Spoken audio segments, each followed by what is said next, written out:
Hello, everybody, and welcome to another film podcast episode here. It has been a while since I've done one. It was since June, ever since I finished the Jurassic Park marathon podcast. I finished all 6 of them. Uh, so, in this episode, it is not like Jurassic Park or giant monster kaiju related film.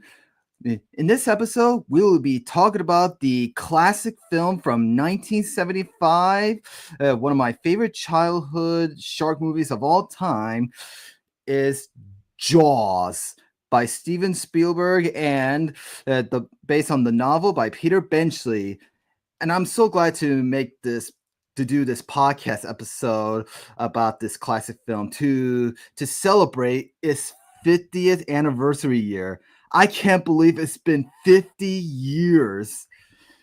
And we have special guests here for tonight.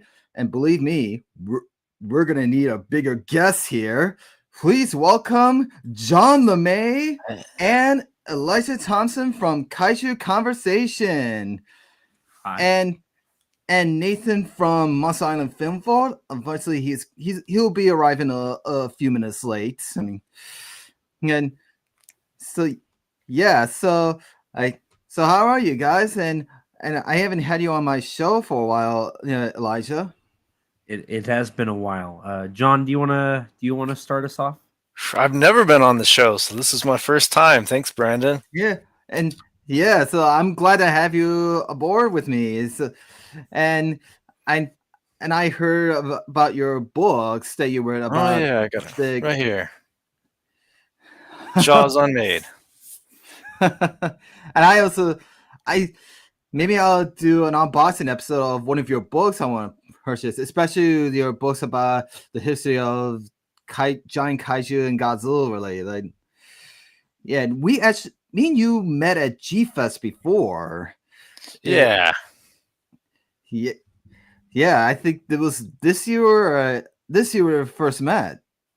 Yeah, I think maybe we talked at like the 2019 one, but we didn't really connect until this one last or a couple weeks ago. Yeah, it's been a great week, and I'm glad to have you guys aboard here to talk about this classic film Jaws, and it's a perfect time for this year to honor to celebrate its 50th year. I wasn't even born when this film came out, and I heard that this film has been re-released in theaters so many times over the years, but only for a limited time, like for a week for like a special movie events. And I love to talk about that. Speaking of, let's talk about how we first discovered this film. And believe me, mine is a long one. I don't know who introduced me to Jaws. I think it's either my cousin or my dad. But I would say it's my dad or myself. Because I remember that I saw this commercial of Jaws re-released on DVD and VHS, and that was on the Jurassic Park 2 video cassette tape, and it was on the commercial, like, if you know what I mean. First of all, I was not don't know what that is. I mean, until a few years later, it was on cable television, and my dad had it on, and I actually just sat back and watched it, and I watched the whole thing, and I thought it was going to be like a shark attacking like people on the beach, like, which it does, but the rest of it just shows 3 guys going out to hunt the shark down.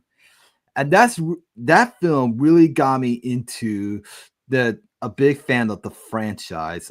Well, Jaws made 3 sequels. And I remember when I went to my old local video store, the same old video store that I rented Godzilla 1985 on VHS, which is my first Godzilla Toho film. Yep, it's that same video store. And I look on the shelf, see if I can find Jaws, and I did. I saw the original VHS cover, and along with the 3 sequel VHS films, like Jaws 2, Jaws 3, and Jaws: The Revenge. And since I already watched the first film and cable television, and I thought I just well, first I didn't bought the original film on VHS. I just rent the sequels to watch those next, see what they are. And those films really got me into Jaws a lot, especially the first one. I know some I know some people says the sequels are so terrible, but I just like them. And and over and for a while after I watched these films, like first of all, I first watched them as a kid. Yep, just a little kid when I was like 6 or 7. I remember like I whenever time I take a bath or anything, I always take one of my shark toys and take a little toy bowl, and I want to do like jaw style, like in the film, like do like movie styles, and especially when I bought this big rubbery great white shark that I got from a zoo or aquarium. I want to buy that shark and pretend that is Jaws. Oh, like and yeah, years later, as an adult, like I actually got Bruce itself. Well, this is the Quint, Goblin toys version of it. As you can see, there's some blood on it, and I just love this one because it's really the film style. And that's pretty much it. That how I first discovered Jaws, how I became a huge fan of it. So, who else wants to go next? How they first discovered this? John, since it's Sure. your since you're the since this is your first time being as a guest on my show, I'll let you go first. Okay, thank you. I actually wanted to ask you a question and just ask, had you seen any giant shark type movie before Jaws, or was it your first shark movie? I'm just curious. Well, that is a good question. Actually, Jaws is my first shark Okay, good. movie. Yeah. I think my second shark movie that's outside of Jaws is Red Water, and I never seen the other shark movies, and I think my third shark movie outside of Jaws was The Meg. Okay. That came out a few years ago. I never seen the sequel, but Okay, see, I was just curious because there probably are people today that like they see The Meg first or Deep Blue Sea before they see Jaws. So I was just curious. But yeah, Jaws was my first big shark movie. I was only about 10 years old.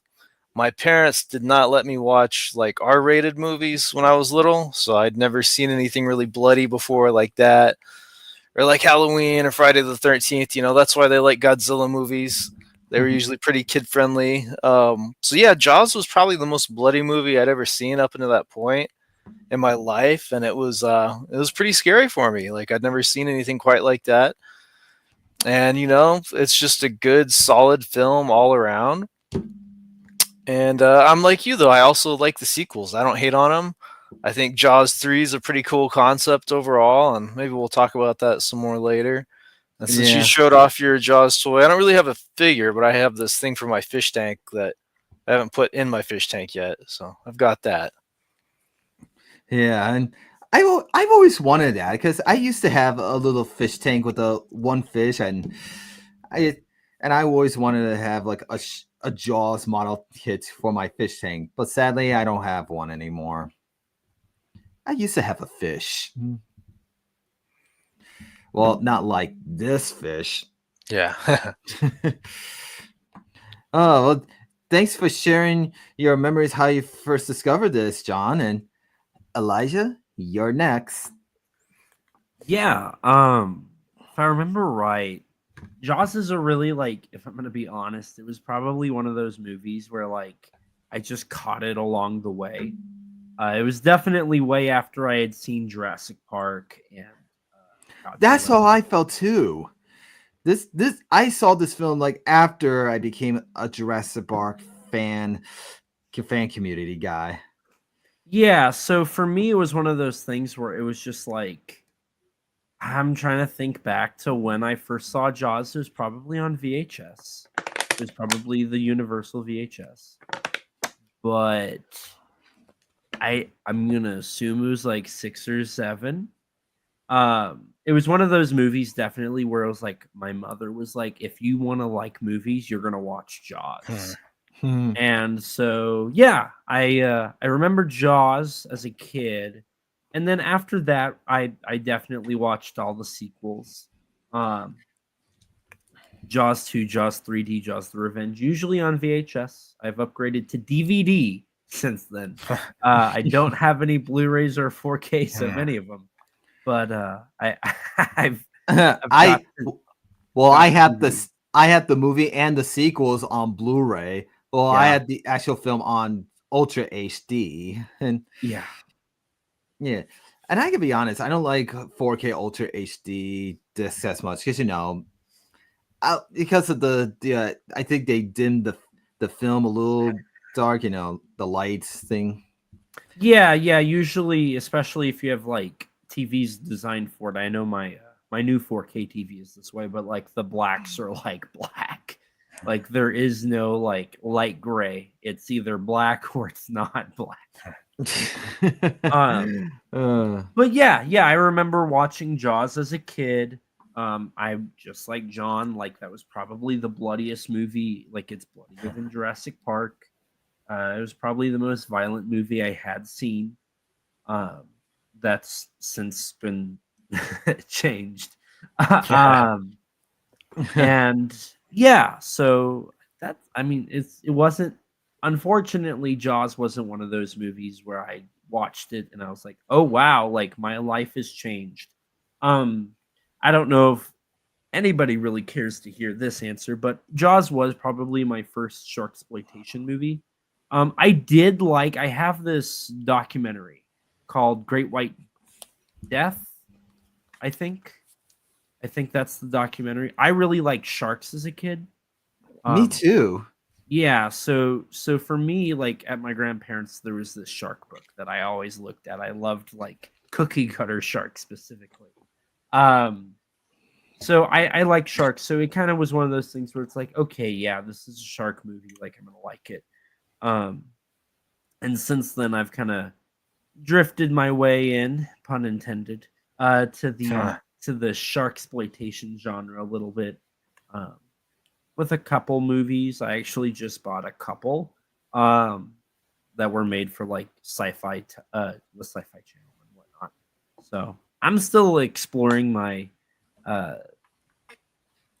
my shark exploitation, which I have a funny story about shark exploitation and Jaws specifically, on something I got to work on about a year ago. So, when we get there, I'll talk about it. Well, that's a cool memory there you got, Elijah, and yeah, I think your memory is like kind of like from my childhood how I first discovered the film, and yeah, I mean, I was really into sharks during that time, like right after I first discovered this film.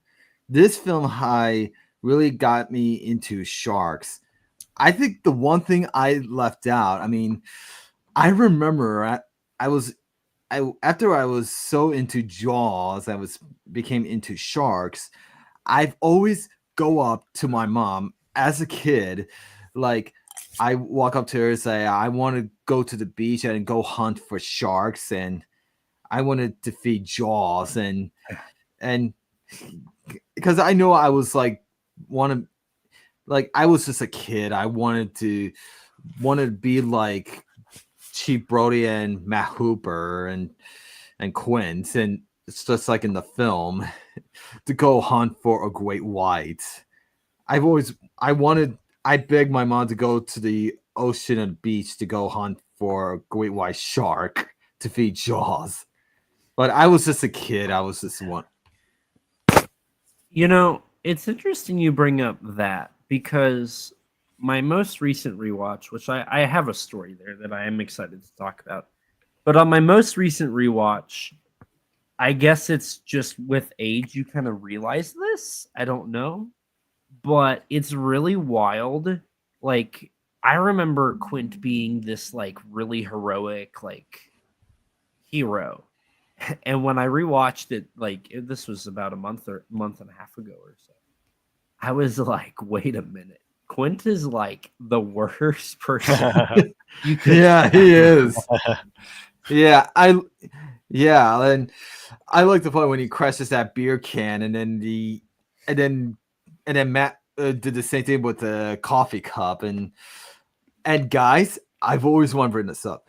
If I could finish this whole bottle of water, if I finish this whole thing, like I know every podcast I always bring a water bottle with me, but if I finish this whole thing, hey, who wants me to crush the bottle just like in the film? Oh, I do, absolutely.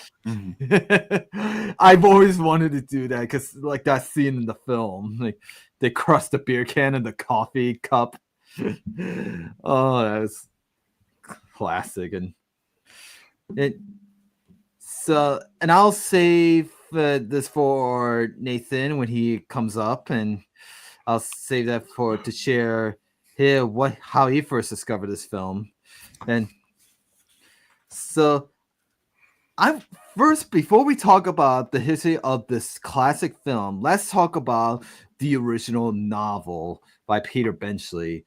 What I heard before he wrote the film, he actually went to the ocean to do some like research about. I think he went on a trip or something with the group Discovery people to study sharks. And one day he was watching some divers say he was in the scuba tank and he is faced with a great white. And I think that Peter got this idea for a novel of a killer shark who like goes onto the beach and kills people. And I don't know if I'm correct on that. So what you guys thought of how he first discovered it? How he came up with the idea, I mean. Let me look in my own book while Elijah answers. Because it's in my book, but I don't remember what I wrote because it's been a long time ago. I want to say he was scuba diving, and I think it was either the shark rammed the cage, or it was he looked into the eye of the shark. And I don't know why, but I seem to remember something about an eye of a shark, and it was so soulless and like emotionless, like it kind of freaked him out. And I want to say that was the beginning of it. I could be wrong. John's about to fact check me better than most people. No, I think you know something I don't because I don't have that, but it's probably right. Yeah. I'm sorry to interrupt you guys, but this is going to be a bigger cast here. We have Nathan. Yay. Yeah. Oh, thanks. I'm happy to see you too, punk. well, Nathan, we just finished how we first discovered this film, but don't worry, I saved one just for you. Like we already shared ours. Like, I mean, if you want to hear of how we first discovered this film after we finished the stream, go ahead and watch the beginning of it, and just so you could keep up with. That's cool. But I actually would like to share how I first saw this movie because it's actually a little bit of an interesting story. Go ahead and Nate. All right. So I actually first saw this movie back when I was visiting my grandmother, and it was just my grandmother. My grandfather had passed at that point. And one of the things that I would do when I would stay at her house overnight was she would take me to some video rental stores, and I'd go find movies or video games or whatever and check them out and enjoy them while I was at her place.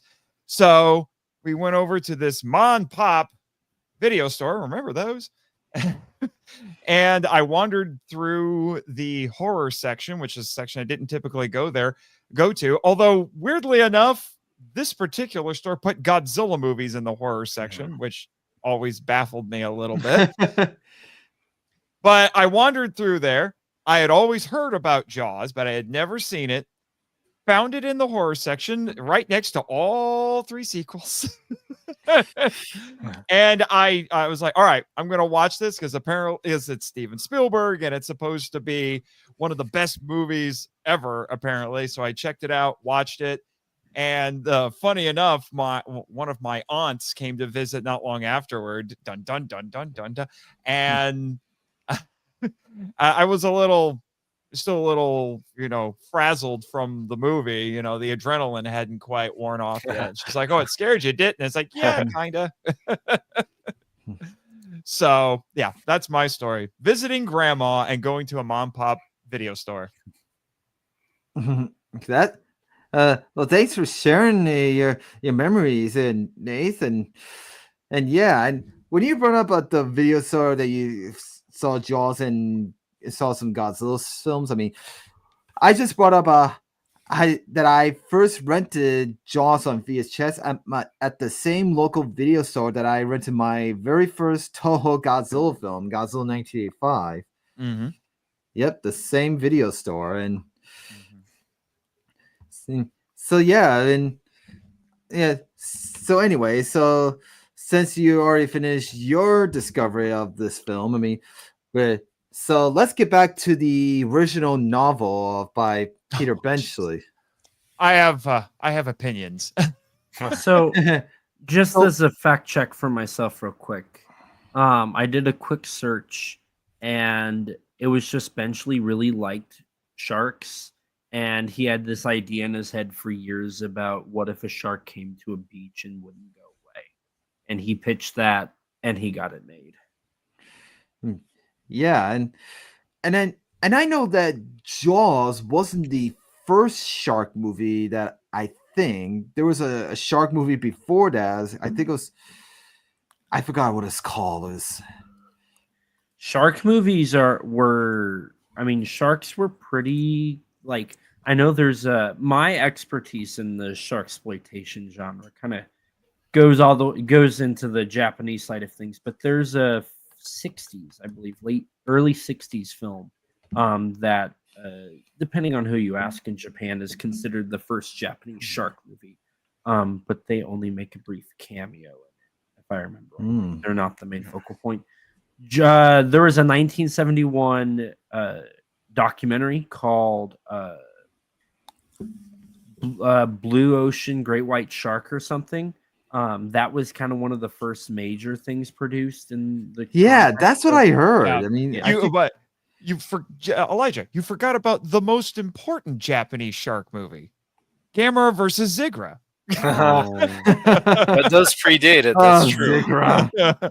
Yeah, I guess so. Yeah, but kaiju too. Yeah, there is. Now, I would actually argue, because interestingly, since we're talking about the novel, I actually read this novel back to back with Moby Dick, and funny thing, there's some interesting similarities between these two books. And I would argue that because we had seen, I think, at least one screen adaptation of Moby Dick.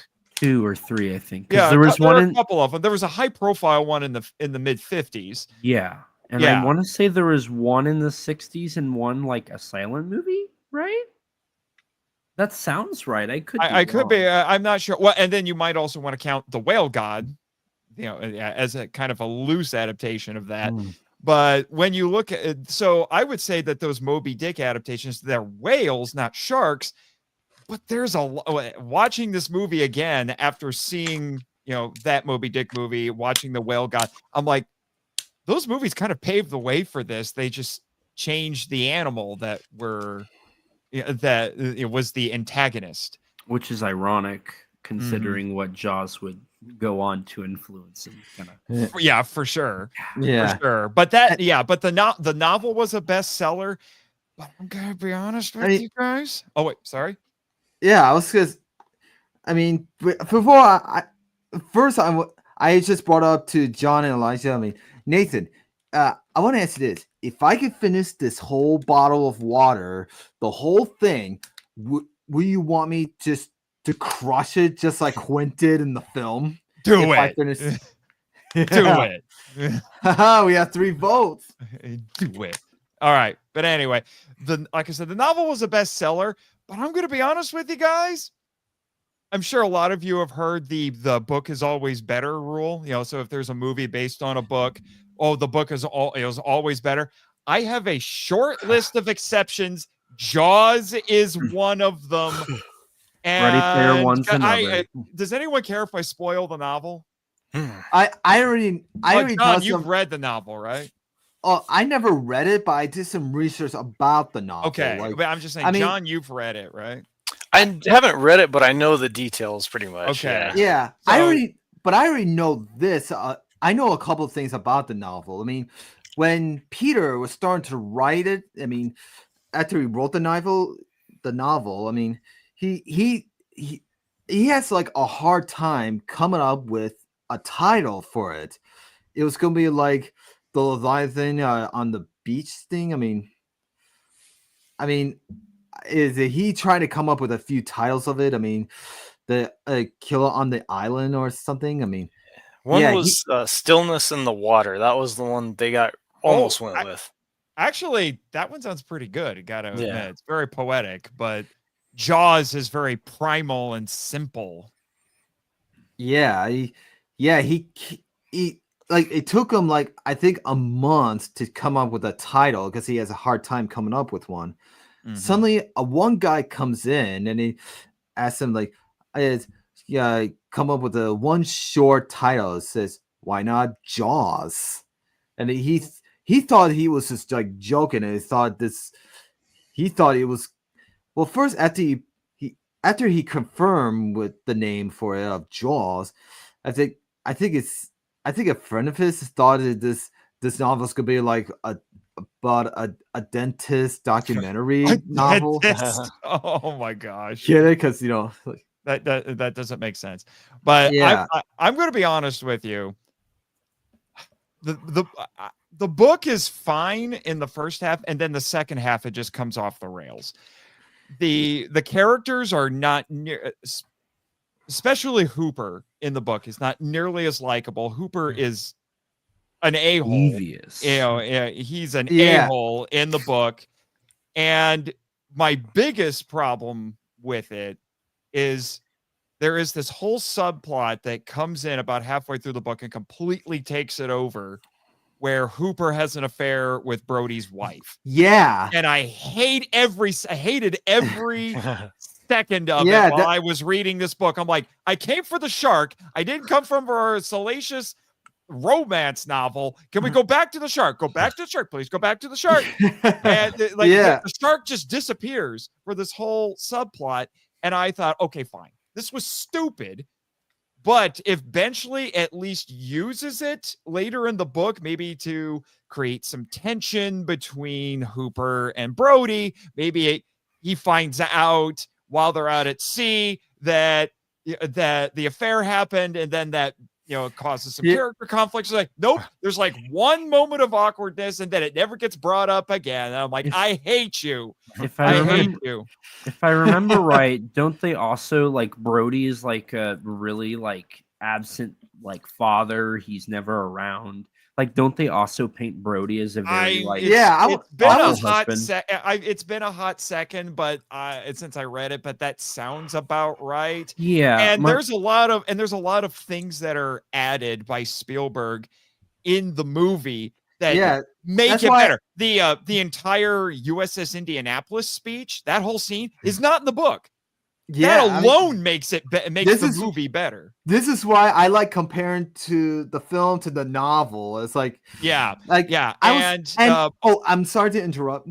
And in the novel, that Brody has 3 kids, but in the film he has 2 kids. Okay, that's what I heard. And also, spoiler warning. Although considering what an a-hole he is, no one cares. Hooper. The shark gets Hooper. Yeah, Hooper that's another dies change in the novel, but not in the film. That's another change. Also, the ending is different. The air tank, that's only in the movie. In the book, the shark is it's similar. The boat's going down. Brody is doing his best to stay at the top. I think he does have a gun, tries to shoot at it, and the shark is charging at him, but then it just suddenly dies and just sinks. So No exploding air tank. my thing that I kind of got to read from, and I haven't read the novel, and so Don't bother. The movie's better. The movie is so much better. The read I got. I never read the novel. Yeah. It was Benchley's a very pessimistic individual. That book is like riddled with like the folly of man and not necessarily like the good in mankind. It is more of a man versus nature, but you're rooting for nature to win, and then man ends up triumphing over nature, which is a very different story to the movie. Mm-hmm. And I know there are scenes like the autopsy on the shark, the first shark that they caught. That's only in the movie. Like there's a lot of things. It's the same basic premise. The opening is the same as the novel. Like that opening is ripped right from the novel. That is exactly how the book starts. Yep. With the teenagers on the beach, and the girl goes off skinny dipping, and then the shark gets her and things like that. Like that's straight from the novel. So basically Spielberg took the best parts of the novel, like that opening.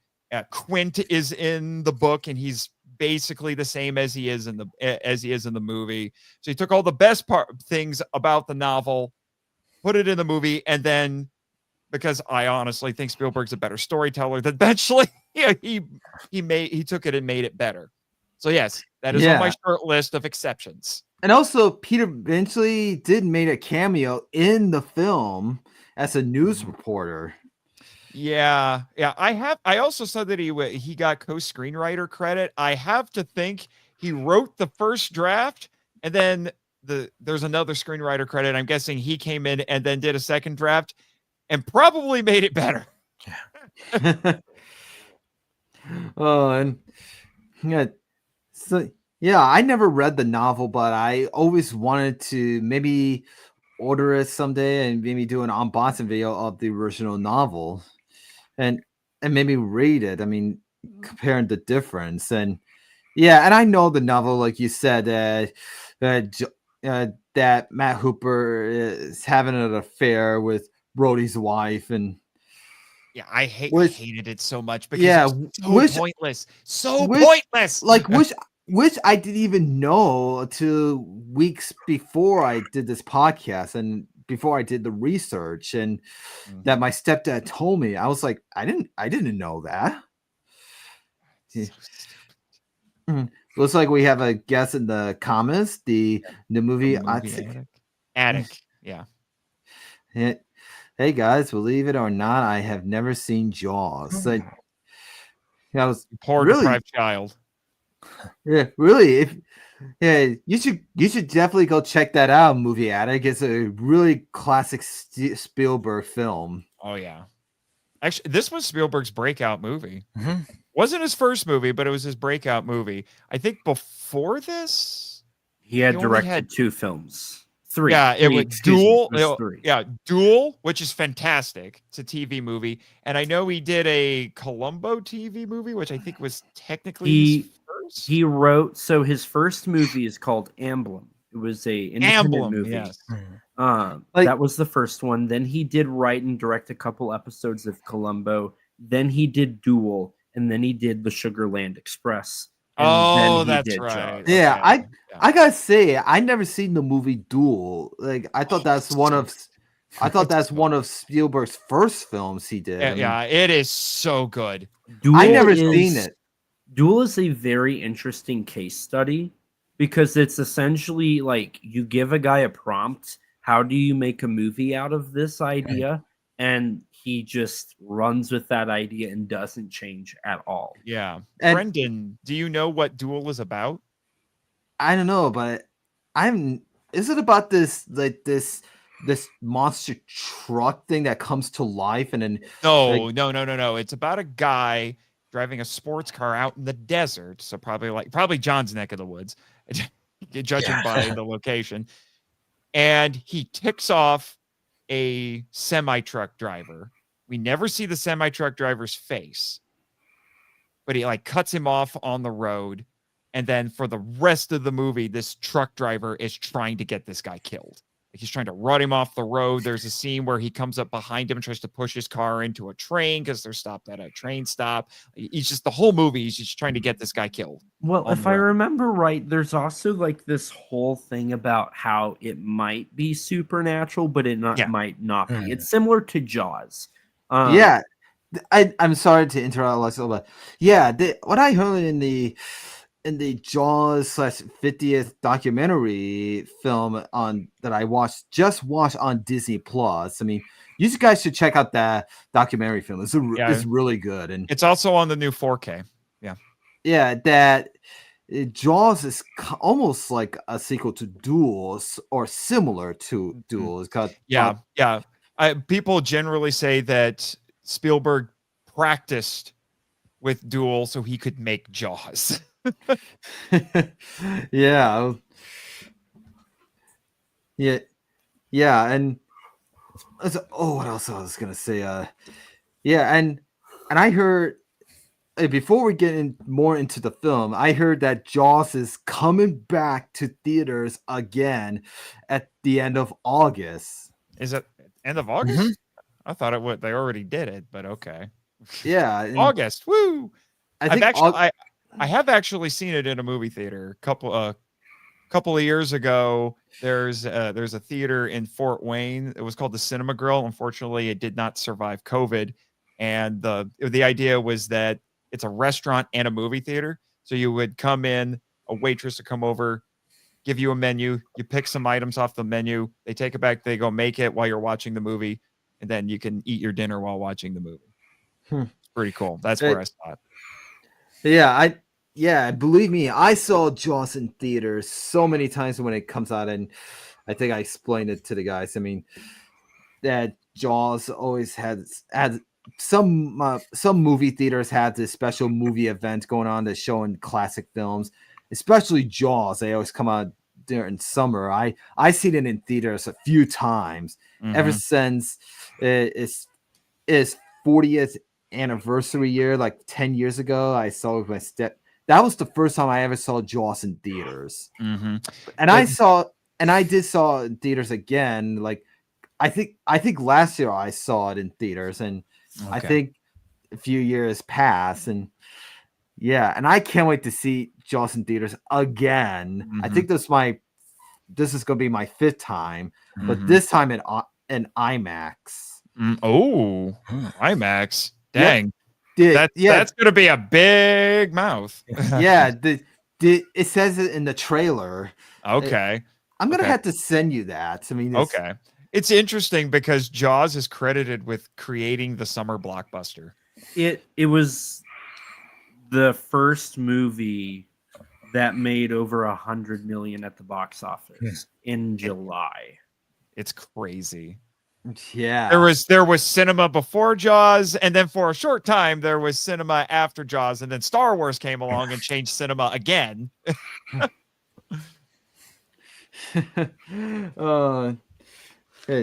So I want to talk. So since we're getting to the film, I mean, I want to talk about the main star in this film, Bruce the Shark. Oh, I thought you were going to say Roy Schneider, but okay. Yeah, Bruce the Shark. Yeah, we'll get to the cast. He's barely in it because Spielberg thought he looked awful. Yeah, I gotta say, I mean, this shark looks nothing like other normal great whites that we have. The real an argument could be made that if you take the word kaiju as simply strange beast, that Bruce would qualify. Yeah. Because he's unusually large, unusually aggressive, unusually durable. Yeah, I can say this shark. I know you disagree, Elijah, but I'm saying if it's something that is abnormal, it could qualify. Yeah, I gotta say this shark looks huge in the film. It's not like a normal sized great white. And I know they use some live footage from a documentary film of real like great white footage of great white sharks. The crazy thing is with the sequels, every single shark in the sequels keeps getting progressively Yeah. bigger, but the sequels keep getting progressively worse. Hmm. Except I for Revenge, though. In Revenge, they scaled it back down.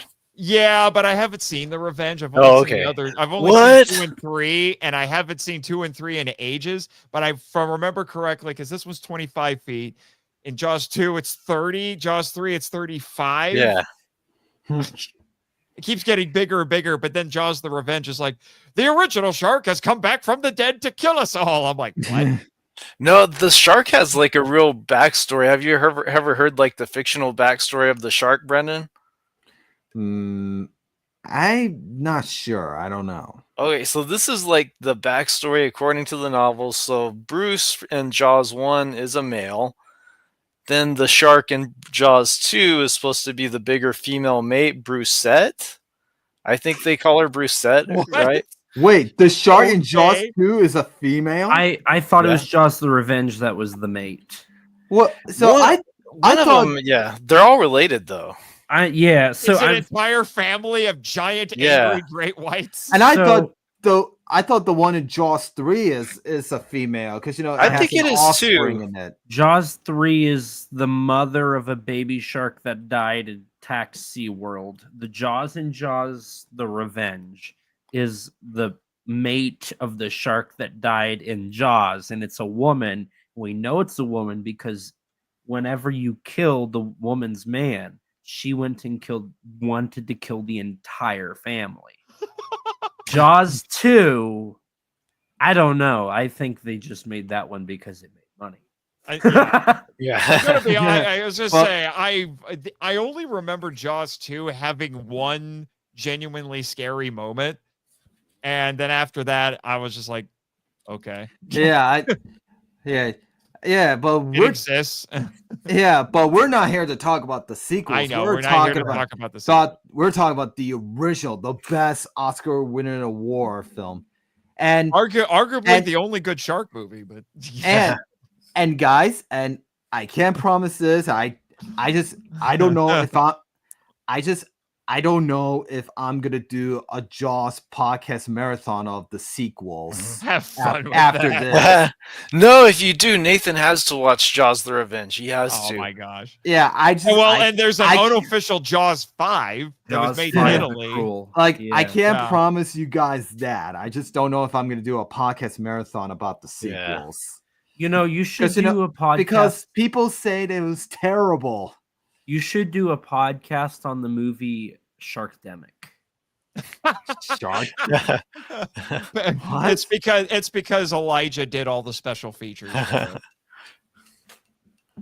Leave him alone. He's working on his Blu-rays. Yeah. Well, anyway, so I'm gonna get back to the shark here. So Spielberg actually named the shark Bruce after his lawyer. His lawyer. You did not know that? I don't remember. I didn't know that. No. Yeah, where they were making the film after they built the mechanic shark, Spielberg named the shark Bruce because it was named after his lawyer. Mm-hmm. Yeah, and So guys, and when I heard about this, that Spielberg named him after his lawyer, I thought when I heard it said that shark name is Bruce, I'm like confused, like what? Like the one in Finding Nemo? They named him Bruce as an homage to Yeah. Jaws. Yeah, but this film came out way before Finding Nemo. I know That's what I mean. It was the shark, the name Bruce in Finding Nemo is an homage to this. Yeah, it's sort of it's kind of like that. I mean, yeah, I know in the film it doesn't look like ordinary great white shark, but it's just like you said, it looks like a kaiju shark looking because it looks huge. yeah. It's again like Moby Dick, because Moby Dick is unusually large and aggressive and durable, possibly supernatural. Yeah. You had something, Elijah? this is breaking news that I Oh, just no. saw, Oh no. and I'm not sure what I can say. But on the topic of sharks, on the topic of shark movies, on the topic of are they kaiju, and on the topic of Japan, specifically when I mentioned Sharkdemic. I was in a shark movie, and it literally just got shown yesterday, and I just saw it in Japan. So What? this is the What? this is the announcement. What? What? Oh no, why can't I hear anybody? Huh? Can you hear? Wait, can you hear us now? I'm talking. I can hear you I guys. can hear you. What's going on? Oh no! Eh, Wow, he has been silenced by the studio that made Yeah. this movie. That's what I was thinking. He said too much. You said too much. Oh no! How dare you violate your NDA? Oh wait a minute, Alexa. I think you have your microphone mute. I think he's trying to fix things on his end. Well, since he's working on it, We'll do it live. so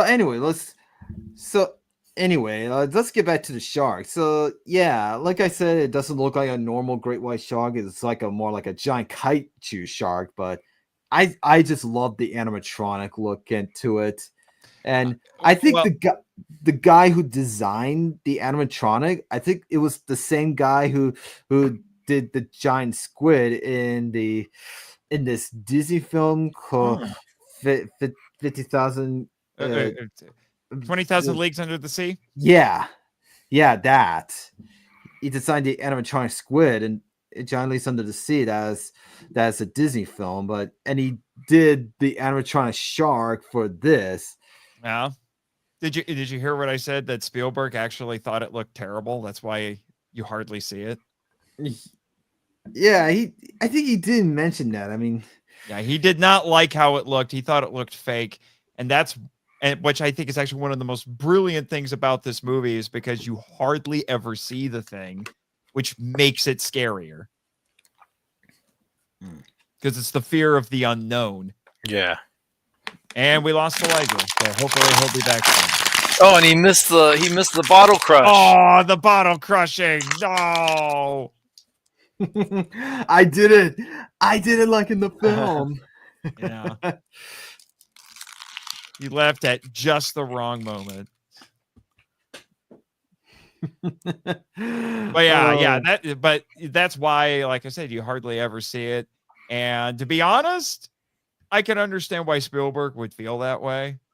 Yeah. The handful of shots we do see it, I think it looks fine, but to try to use that the entire movie probably wouldn't have worked. Yeah, and what I heard that it was making this film that Spielberg, I think it was kind of a nightmare for Spielberg to make this film because there were some they were making this, they were like behind schedule. I think there are some problems. It's because of the animatronic shark. Because that was another reason why he didn't show it very much. Yeah, there's some shots and some parts that were because the animatronic shark has some problems. It's like it's not working as well, and he hated that thing so much. Yeah, and no wonder Spielberg doesn't want to direct the sequels. And I just think Spielberg was smart enough to know he didn't need to make sequels. Can you hear us, Elijah? Hello, Elijah. Hello, Elijah. There we go. I can hear you. I can hear you. Can you hear me? Yeah, we could hear you fine. So don't know what happened there. And you cut out literally a second before he pulled a quint and crushed the bottle. Yeah, you missed out. I'll go back and rewatch it. Yeah. You could rewatch that part after we finish this. Yeah, but what were you saying, Elijah? Before what part? Well, right before you're like, I can't hear you. What were you trying to say? Oh, that was it. If it came through. Clearly, yeah, StreamYard did not like me talking. Oh yeah. Well, our joke was that the studio you made this movie with is like, how dare you violate your NDA? Yeah, they silenced you, and all I did was sign my rights away. That's all I did. maybe your soul, a couple pints of blood, Everything. Yeah, and we were just finished mentioning about the animatronic shark has some difficult problems that was on set, and I gotta say, like when they're making this, when the shark is like not working, I remember that Richard Dreyfuss, who played Matt Hooper, when they're on set. I mean, I remember I think he picked up like a micro like a little walkie-talkie thing saying like the shark is not working. Repeat, the shark is not working. And then I think the next set he said that the animatronic is starting working now, and he says like the shark is working. Repeat, the shark is working. I think he said that while they were filming. Mm-hmm. Yeah, and there was this one shot that I think it was like a problem that remember the one scene when Brody was throwing meat in the ocean and saying, I could go Chum, slow yeah. ahead and come out down and suck a load of this. And then when the shark pops out and then turns his head like on the side, like, and then Brody starts to go back. Like there was an outtake of that I think it was that shot that was in the film, but there was an outtake of that same shot when after the shark turns his head, like it was about to go back underwater, but it will still rises up and moves his head. And then Spielberg shouts like, head down. Yeah. And that's where we get the famous line for this movie. I think you're going to need a bigger boat.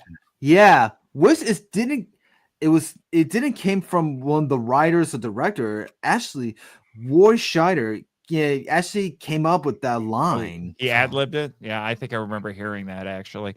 And I am almost certain that Godzilla 98 stole it. Really? Because you had the one soldier when he sees Zilla pop out of the street, he says, "We need bigger guns." Oh, that was awful. Oh yeah. I'm pretty sure that was supposed to be a Jaws Yeah. homage. Oh yeah.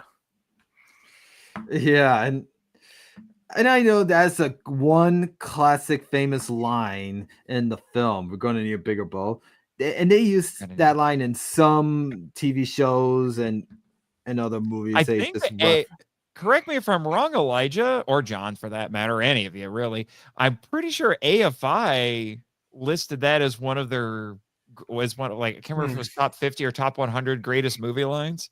Pretty sure that's on there.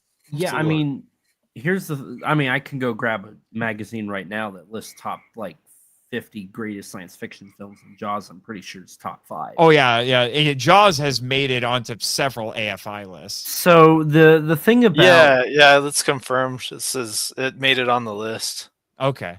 Yeah. So to piggyback off of what Brendan said and what you just mentioned, Nathan, the thing about Jaws is Jaws was one of those films where it had to be at the right place at the right time in the right circumstances. The issues with the shark puppet led to create something more magical than any Monster on the Loose film prior. The harsh conditions of filming led to certain cinematography decisions. One of my favorite scenes in the film is the scene where Chief Brody ends up getting on the ferry with the car that has the board of, or the Chamber of Commerce of Amity Island. It's got the mayor and everybody involved. And it is a single take. It is one shot. It is a medium close-up. And all it is Brody talking to these politicians about closing the beach. And what we get is probably one of the greatest shots in cinematography. It's one take. It's like a 3 or 4 minute scene. And these actors have their lines down. The acting is impeccable. The cinematography is great. And there is not a single cut. And this shot does everything it needs. Mm-hmm. If that was made today, and this is the issue, and this is partially why, the argument of should Jaws be made today, this is partly why this would never work. I remember a few years back they remade the movie, which I think was a book, The Murder on the Orient Express. That movie's biggest criticism that I remember seeing from critics was it was too slow of a movie. And as you look into what they were saying, they kept talking about how every scene's long and drawn out.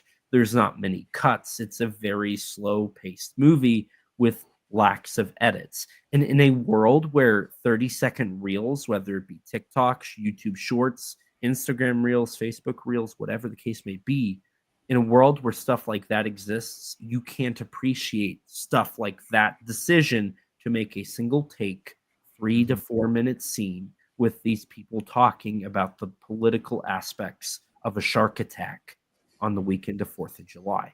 It is truly one of the greatest decisions Spielberg ever made. And nowadays you could never replicate that. No, you can't. Yeah. That was probably right at the end of the time frame where you would have had actors who were used to being on stage, and you have to memorize Everything. long series of lines for an entire scene. You can't stop and do a retake.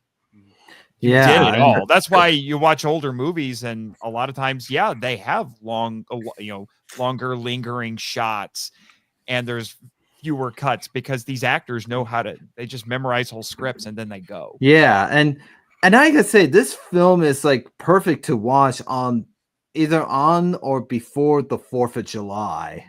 And I almost did. Because of that famous line that the mayor says, like, you yell barracuda. And everyone goes, huh? What? Yeah, You yell shark. yeah. We got a panic on our hands on the 4th of July. That's actually pretty good. But it's a little bit like the old phrase, it's like, would you yell fire in a crowded theater? Sort of a thing. Do you yell shark at the beach? Yeah, I know I mentioned that I saw Jaws in theaters many times and over the years, and whatever time the mayor says that line, I've always say it at the same time that he said it. Yeah. Or I just imagine his mouth movements like. Yeah, it's. Oh, John, were you about to say something? No. I think a lot of people would agree with me that, and Nathan, you're a writer. John, you're a writer. The writing, because like you mentioned, Nathan, Benchley was a co-screenwriter on the film. It was Spielberg and one other guy, right? I will double check that. I think it wanna was just say- Benchley and one other guy. It's Howard Sackler, I think. That sounds right, but I'm going to confirm. So the beautiful thing about that is, and this is something in another praising classic cinema. Carl Gottlieb. Carl Gottlieb. Okay. So there was 3 writers total, correct? Spielberg, Benchley, No, 2. Benchley and Gottlieb. and Spielberg. I Because don't see him Spielberg had credited some- on here, but He had a hand in the script, if I remember right. So in a world now, again, I'm praising classic cinema. John's about to hoot and holler for joy. The writer's room was very compact. It was very tight. You have the original writer for the book. You have the director of the movie. And you have the actual screenwriter for the movie. And those are your 3 main minds. And the decisions they made, I think, really reflect. And it really shows how, like, this script is really and truly 3 people's ideas, but it is honed in and it's really focused. What I really appreciate is the simplicity. I think the biggest thing about Jaws, it is not it's a 2-hour long movie. It's really long for the time it came out, considering it was a Hollywood production. Yeah, it is a long movie, and especially when 3 guys are out in the ocean trying to fight the shark. It's long enough that the last time I saw the movie, there was an intermission, which I want to talk Really? about. I will talk about. There was an intermission? There was an intermission. So, Really? I didn't. So Anyway. the movie with its length is not a difficult film. It is not. You have 3 central characters. Somebody actually highlighted the like 5 opening lines of this movie is like, what day is it? Tuesday. What's the date? June 29th. Where are the kids? Out on playing. I gotta go to work. Where's the car? In Amity, you say "ka," and then Brody says, "I'm gonna go look for my car, whatever, in the backyard, whatever." And that lays out everything you need to know about the Brodies. It lays out the time, the place, the location, what the Brodies are doing, who the Brodies are. It's 5 lines, very minimal dialogue. Minimalism at its finest. It is. I had forgotten that the movie actually, at least that scene, actually starts on our birthday, Elijah. It does. I forgot about that. I had forgot about that until I just watched it. Yeah, a couple months ago. I was reminded of that during the USS Indianapolis speech, because that was a historical event. And I was like, oh yeah, that also happened on June 29th.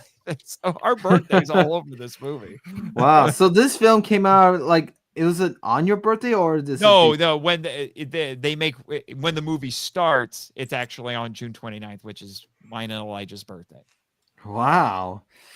And because it's less than a week before the 4th of July. That means we cannot go swimming on our birthday. We can't. No, we're not going swimming on our birthday. No, we will be eaten by a shark. Yeah. Even if we're in, like swimming in the Great Lakes, somehow there will be a shark. Even if it's landlocked and it's like the community pool, we're doomed. Yeah.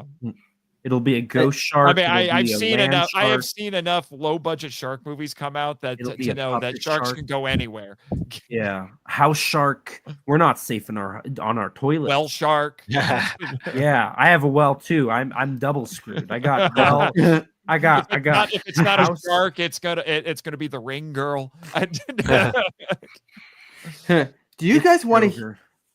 Do you guys want to hear the scariest moment about the animatronic shark? Like after it was built, when I think when Spielberg said that when after the shark was built, when they did testing, I mean, like when some dude like went into the shark's mouth to see his technical difficulties. I mean. And then when this guy in the walkie-talkie saying, "Okay, close the jaws," and then when Spielberg heard it and he knows there's someone in there, he's like, "No, don't close it, because there's someone in there." That would be scary. My favorite story of the production of Jaws, and this is really sadistic, is the opening when the girl is skinny dipping in the ocean.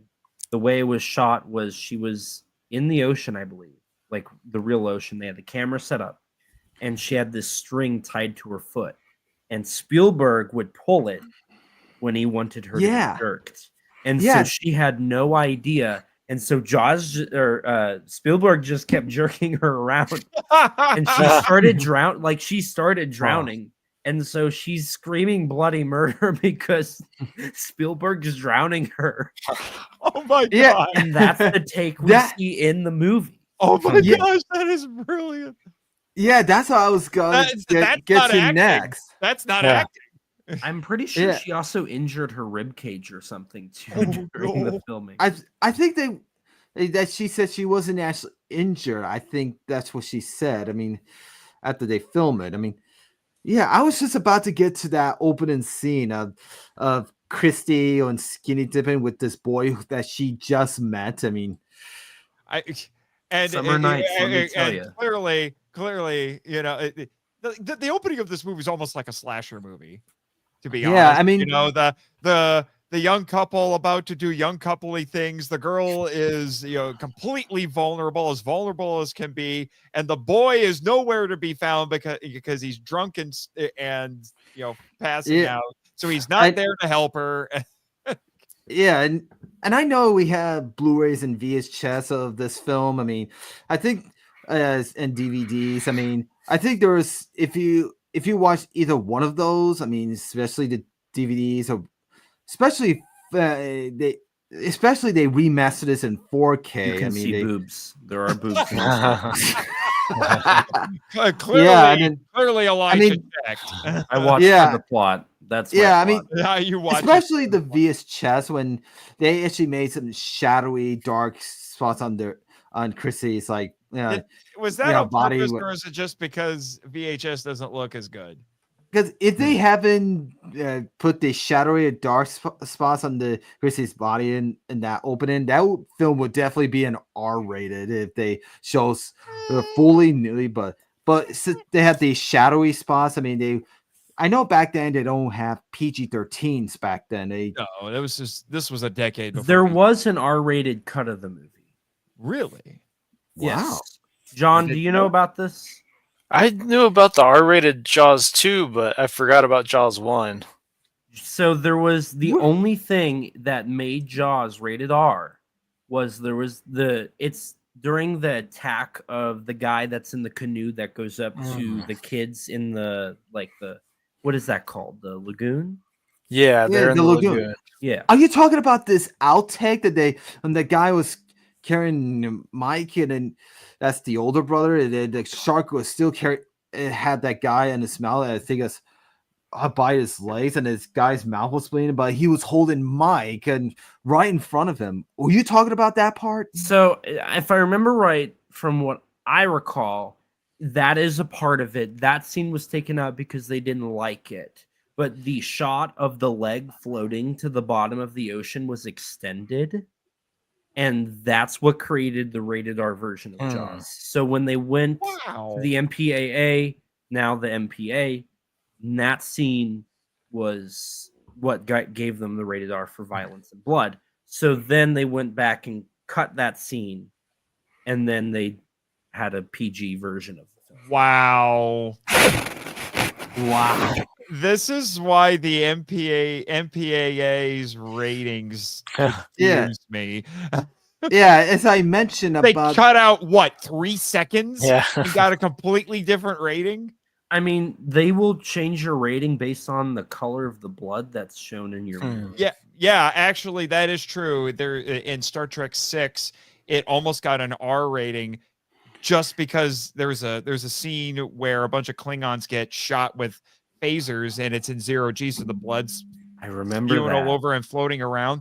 And because it was actually red, they were going to give it an R rating. That all they did, because all the blood's CGI in that, this is early 90s CGI, because there was no way purple, right? They changed it to lavender, and then that gave them a PG rating. It's like, you've got to be kidding me. All you had to do was change the color.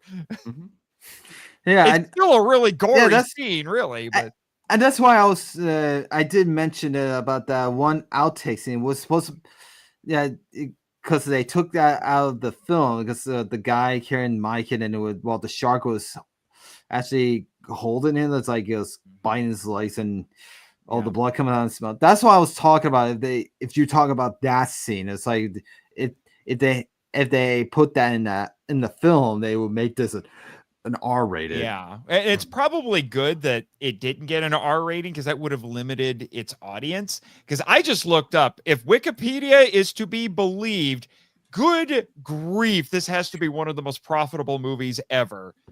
Wikipedia says it only cost $9 million to make, and it made $478 million at the box office. This is bonkers. Probably adjusted for inflation, that box office number.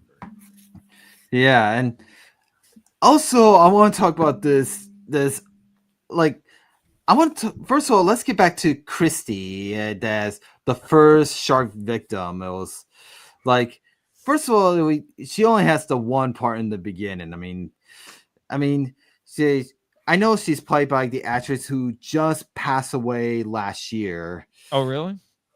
You did not know that? The actress I figured she probably had died at some point, but I didn't know it was. Yeah, she passed away last year, and and I know, Eliza. Quick correction. That number is from all of its re-releases. Excuse me. Oh, so I know when you just mentioned about that the actress who plays her, she has this little doing attached to her body. It's like she has to wear like a bracelet that attached to wires so you can pull back and forth in the water. It's like the shark is attacking her. Like also like in real life that of her of the actress who plays her, like I think she said that she's like a dolphin trainer, that she trains I think she trains with dolphins. I think, but I bet I'm not she's got a tall tail then. But dumb Tish. Chrissy, that the actress's name is Susan Beckley. Yeah. Yeah, she died last year. Yeah, yeah, I was. Yeah, maybe another shark tag her. Get it? Because like in the film, Really, dude? You know what I mean. But wow. Well, rest in peace. Yeah, but we'll always remember her as one of the first shark victims in Jaws, and she also did it again in another Spielberg film, 1941. Yep. I forgot. I was like, wait, didn't Spielberg parody himself later? They completely remade the scene, except instead of a shark, it was the Japanese submarine. Yeah, and you never seen that film, 1941? I have. Oh, it's really good. It's awful. It is a little racist, just a little. I should make a podcast of that film someday. It's really cool because on 1941, it's really cool because you do have Toshiro Mifune in the movie. Right. He plays the captain of the submarine, the admiral, and that's really fun. There's some really cool miniature effects in the movie too. Yeah, and I do find I have a good time with it. And Susan plays Chrissy in Jaws. I think she gets to play. She plays again twice in the 1941. This film came out, I think, 2 or 3 years after Jaws was made. It was 1981. I'm pretty sure it was early 80s. 79. 79, really? Could have swore it was a little later than that. 79. Yeah, she gets to redo her roles again. I mean, but this time I know in Jaws they only show like shadowy, dark areas of her nudie body, but this time it shows less shadowy in 1941. Mm-hmm. And I'm trying to remember because that's the image they use for the poster. Is the girl swimming and the sharks going up to her. I'm trying to remember if they did that for the book or if that was just for the movie. That was inspired by the book. I was trying to remember if that was used first for the book, because I know it's the movie poster. Yeah, and speaking of, you know, the one I forgot I mentioned it in when Peter Benchley was after he wrote this book, he tried to come up with a few ideas for the cover of the book, like the cover where the shark goes up to the girl swimming above, like that wasn't like the original capture art first. It was supposed to be like a little shark jaws bone thing of the mouth, and inside the mouth it shows Amity Island, but he has to scratch that. I mean, this guy who did the painting of the shark going after the girl above, and that was actually that artwork was meant for the book before the film, and the film they actually used that book cover for the classic poster. I mean, it's a great image. Yeah, it is great. It's, again, like you were saying about the movie, Elijah, it is wonderfully simple. You get that poster tells you everything you need to know, whether it's the cover of the book or the movie poster. It just goes to show you don't need to have something overtly elaborate to make a masterpiece. Less is more. I think that's the greatest lesson that we can all get from Jaws. Less is more, because that's kind of that is the mindset behind this movie. Let's have less of that animatronic shark because it doesn't work and it looks stupid. And Yeah, I mean, the reason why the animatronic shark didn't show up in a few scenes, like because and for the opening, they was when Chrissy goes out to the ocean to swim, and then she was pulled back and forth by the shark a little. But in the original storyboard, they were supposed to show the shark fully, show the shark's head above it with Chrissy in the mouth. It But wouldn't have worked. Wouldn't have yeah, worked. It's too much. it Too much. yeah, but but the shark was not working. But they decided to show the shark, show fully shark later. Yeah. Yeah, which is better. It's so much better. It's so much better because we yeah. don't see what got her, so there's a little bit of mystery, and then like, well, it's probably a shark, and then all we see is the dorsal fin. Yeah, and then as soon as we see the dorsal fin, we start freaking out. Yeah, and that's all you need.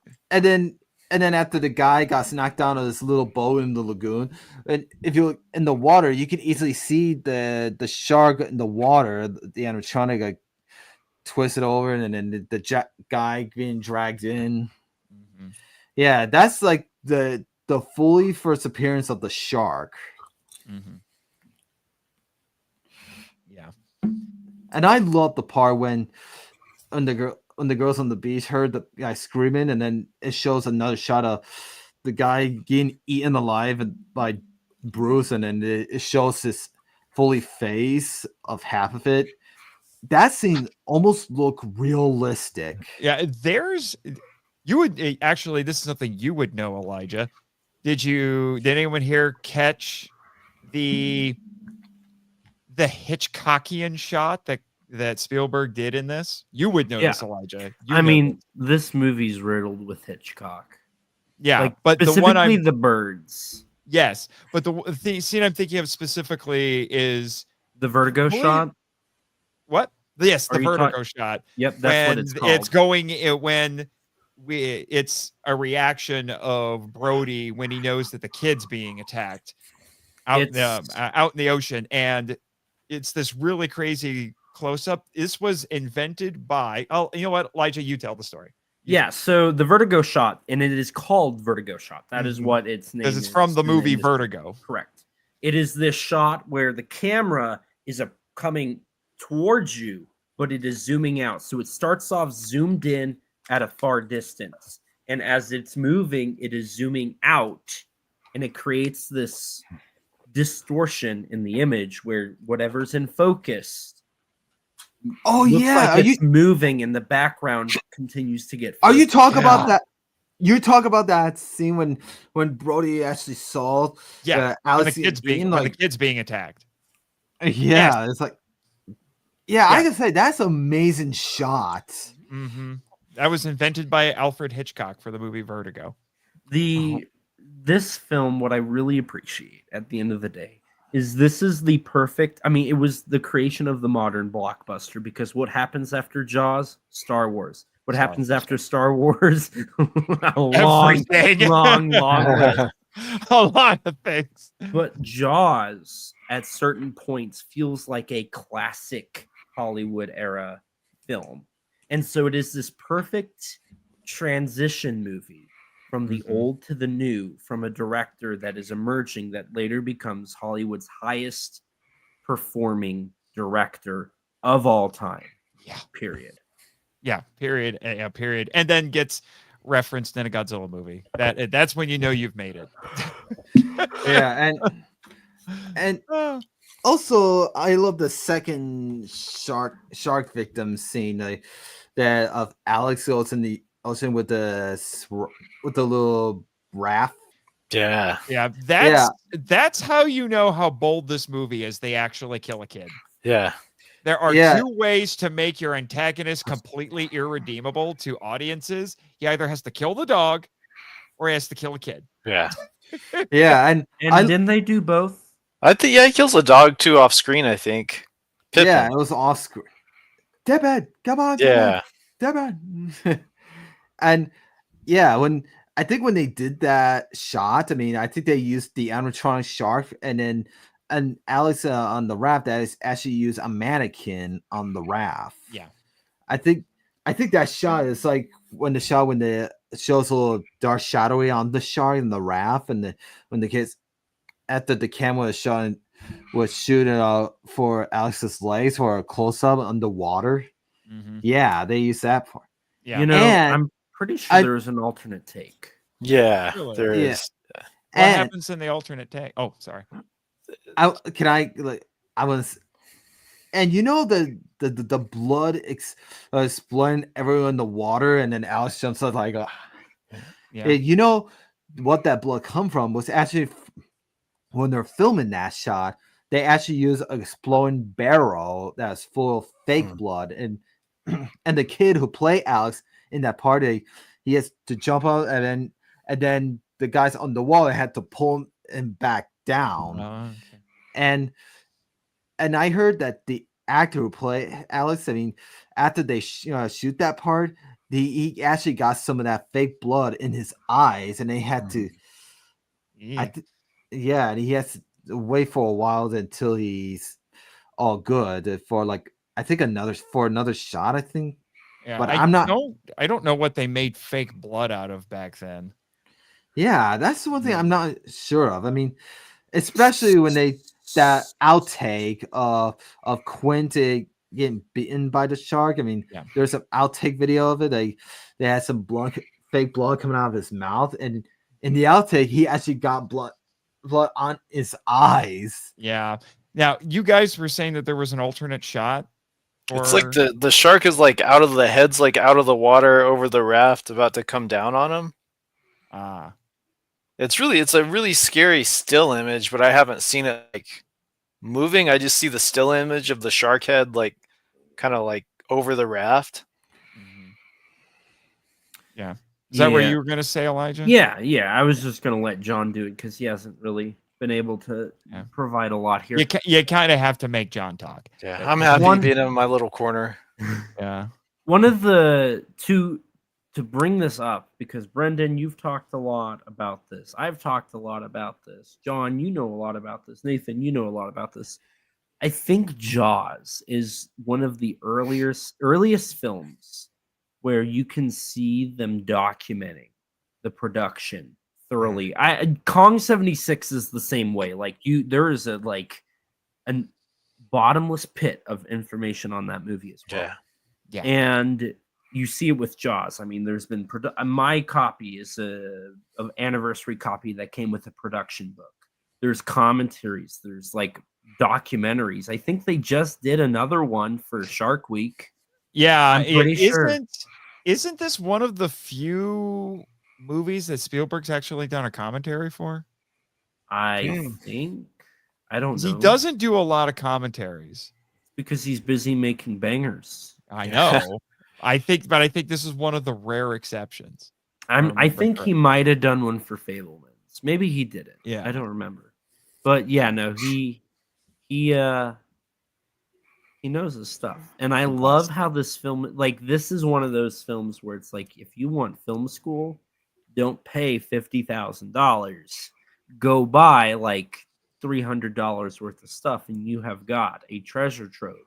How one of the most difficult productions of a Hollywood picture occurred. It's amazing.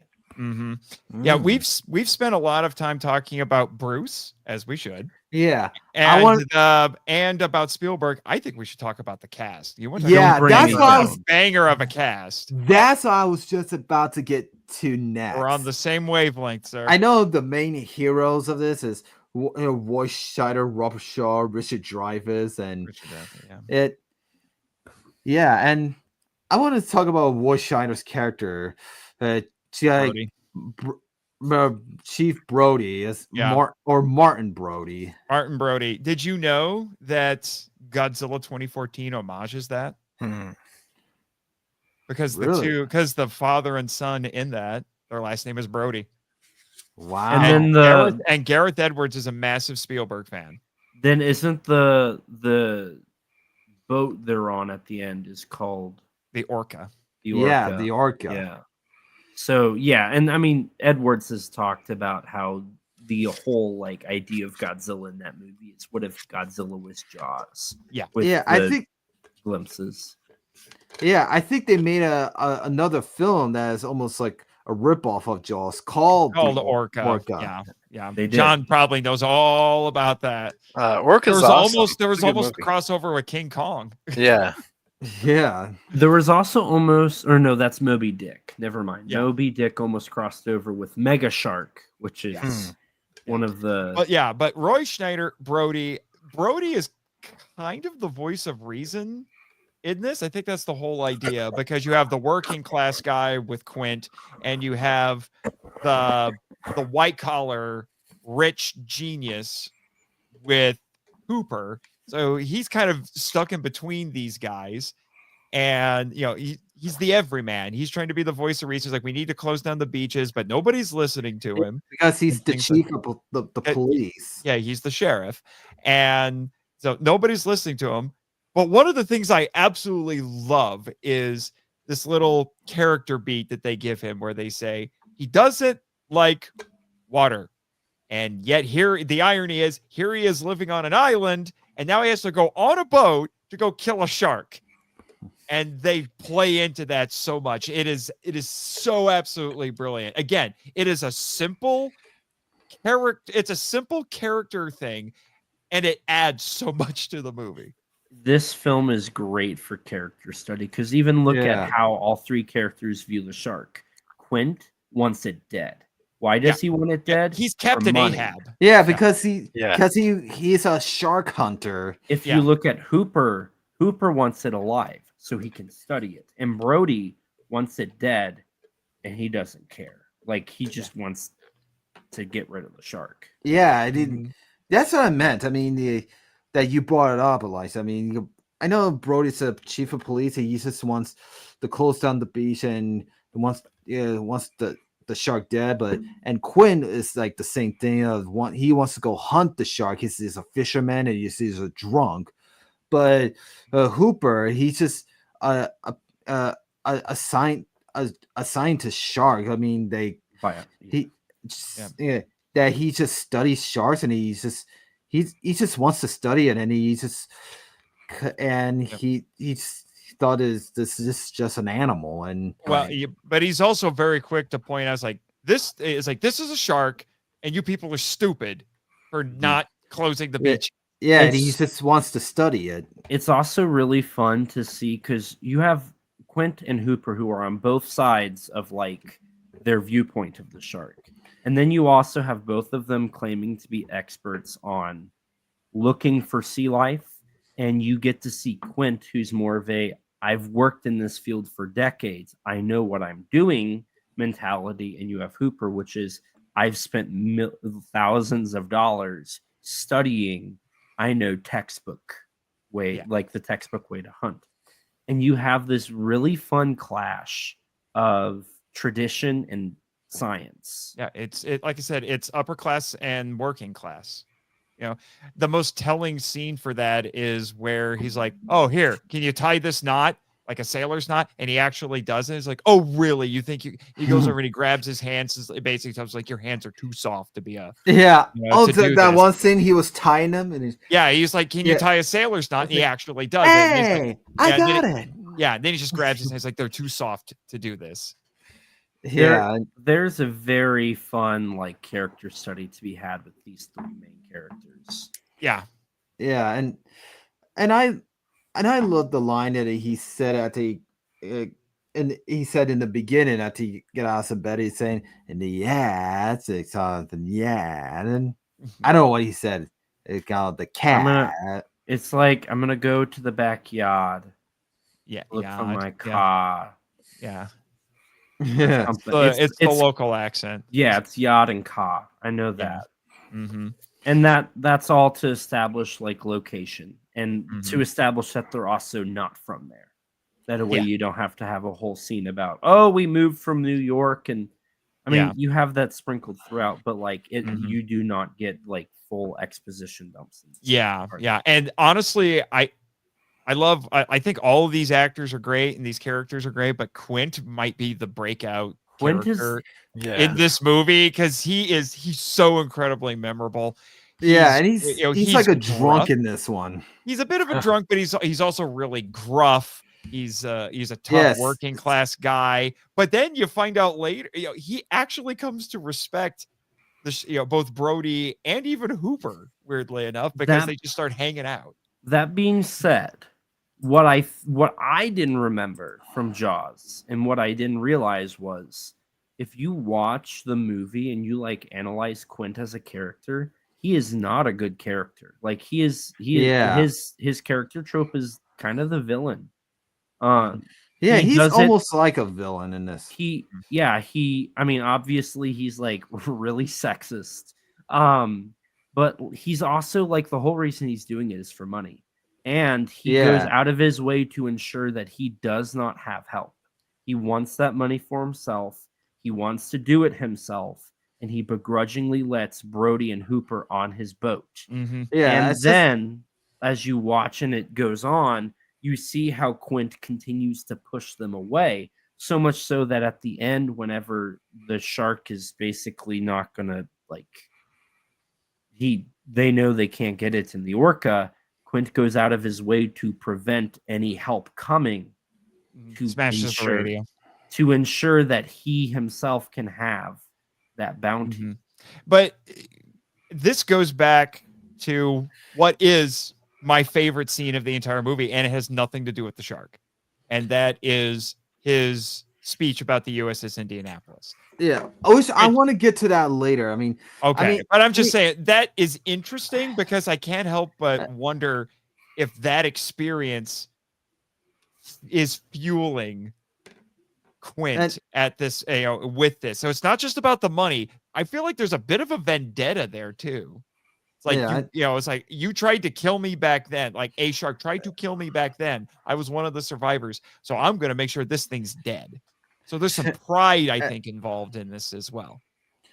And we'll get to that later. I mean, we already talked about a little bit about Chief Brody. That's Warshire's character. I mean, he just wants to close down the beach. The shark dead. I mean, he's the main star in this, and all that. I mean, he gets to kill the shark. Yeah, at the end, and he has a family, and I know one of my favorite moments when he was with his son. That's Sean. I mean, it's that he was at the dinner table and his son was copying him. Like that's like one of my favorite moments, like a father and son. Mm-hmm.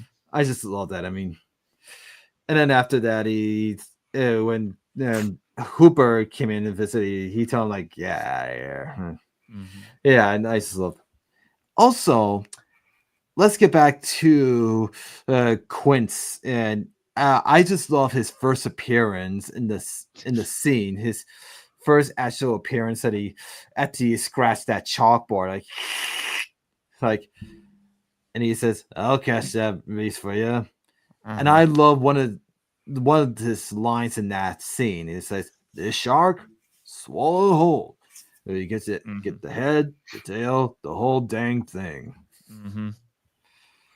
Yeah, that's like one of my favorite lines in this and that part.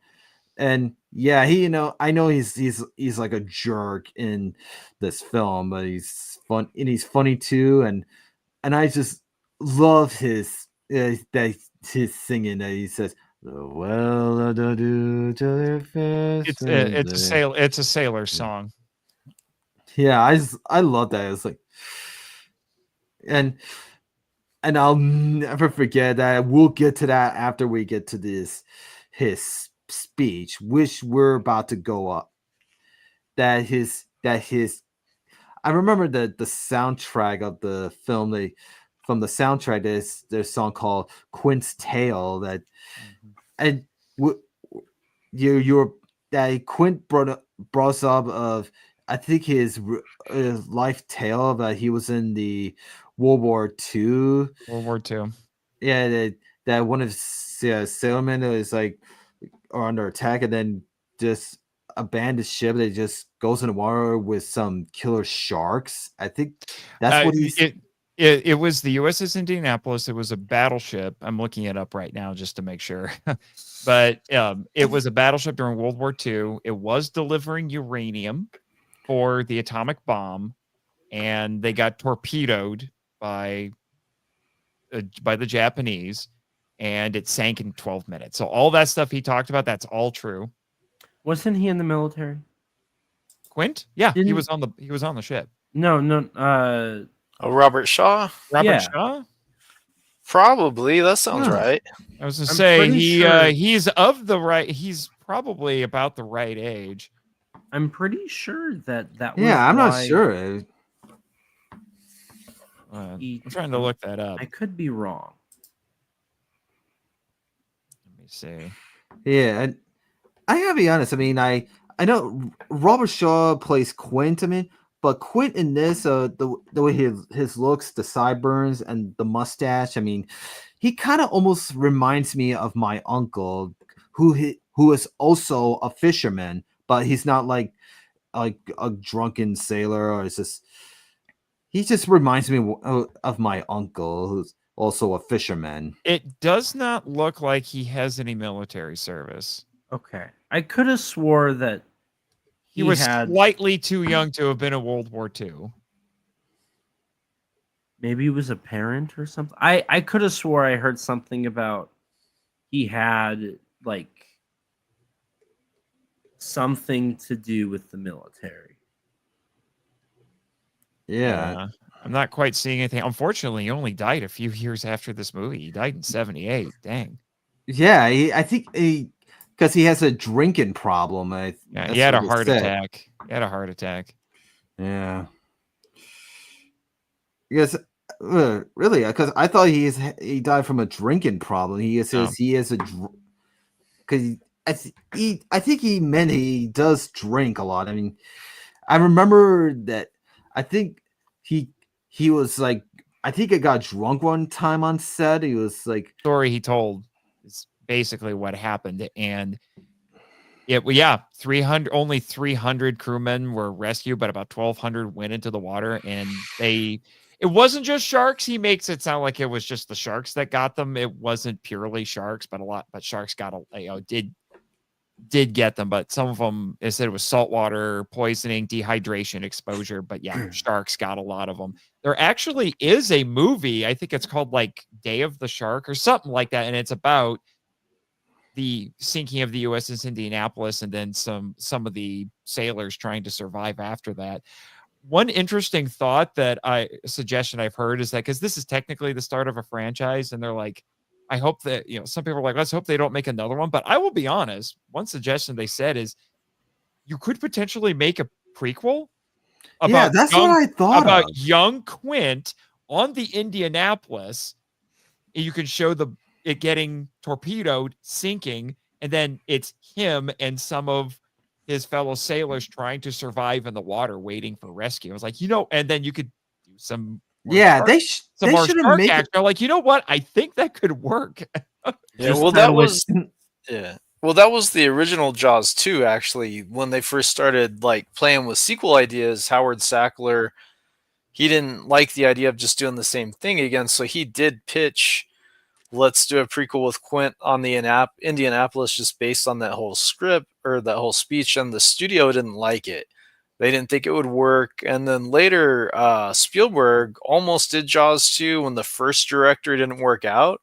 And Spielberg, the only way he would do it is if the studio would do the Indianapolis prequel angle, but they had already started shooting Jaws 2 and had cast the actors, and like it was kind of too late. So they almost did it.